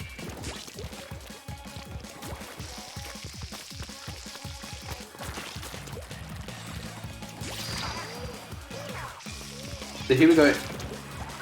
The Bouncing Boat's coming up here to make another push. Got a power clam and throws it in. That's not enough to get a lead. They need a few more clams to take that lead back. But with only the Yeet left, does get one in. That gets one clam gives a little bit of time there. The Yeet is still there. Gets another. Patience keeping that paying basket off. open, but not enough. Not enough. Kakashi does have the previous pity clam. However, if the bouncing boats do get another power climb, they get to take the lead right away, as footballs count as 20 points. Kyo's splashdown getting cancelled by Ghost's ink brush. Again, the team's playing tug of war with each other, trying to get turf back, but fighting it back religiously. Kakashi getting the booyah with holding the power climb, and then no, that's not the opponent's base, that's their base. You can't throw that there. But here comes a jump. Here comes a jump right into the bubbles. And yes, that penalty's cleared. Clears the penalty. Here comes the second jump, and that takes it to 40. There we go. Yes. And that's so that will be another 20 penalty. That lead. But it does bring up that lead, so the bouncing boat's having a little bit of work to do here. And Mihal with that inkjet. Another second inkjet kill. Getting rid of half the team on 9 clam. Just needs one more to get that. But gets splattered by Kyo. Epic holding, gets a full ball. Here comes a double push. Able to get more clams in. Ghost coming round the back with 4 clams. Getting the ink brush. Getting not able to get any kills. And it looks like that is going to time out the basket, and that is the end of that power clam. So, good push. Still have a minute to go. Now in the last minute. Anything could Still happen. Anyone's game. Any team can make a push and easily take the lead. Both teams sitting at 1 player down, waiting in the respawn. However, the Ancient Alliteration is sitting on 19 clams, gets in a power clam on 40. But then they've only got the Tri-Slosher left trying to get up 9 clams, but then the Tri-Slosher Saucy gets taken out as well, and that's the end of their push right there. So this is do or die time right now for the bouncing boats. 10 seconds left. 2 power clams on the field. They are ready to make a push. 3. They have 3. They got 3. If they get these power clams in, that is their game. This is overtime. But Ancient Alliteration is holding them back. They are holding mid. They are making it impossible. Only got a few more seconds. Epic coming up, gets it taken down. Ghost is the only one left. Well. That timer's gonna run out. To get this. Oh! And that's down, and that is wipe, and that is not. That is game, set, match. Ancient Alliteration takes this tournament, Predator or Prey, free Ancient tournament. Thank you all for joining us. Wow. Wow. That was something else. That was something else. I mean, you know, the back and forth there. I mean, Ancient Alliteration, they were able to assert a lot of dominance in that, but wow. That was something else. So, congratulations to Ancient Alliteration. They are our champions. So, DJam, I guess that's it. Yeah, that's it. Thanks all for joining. It's downtime now. Downtime. Uh-oh, downtime. Scheduled downtime. That sounds like something I would do at work.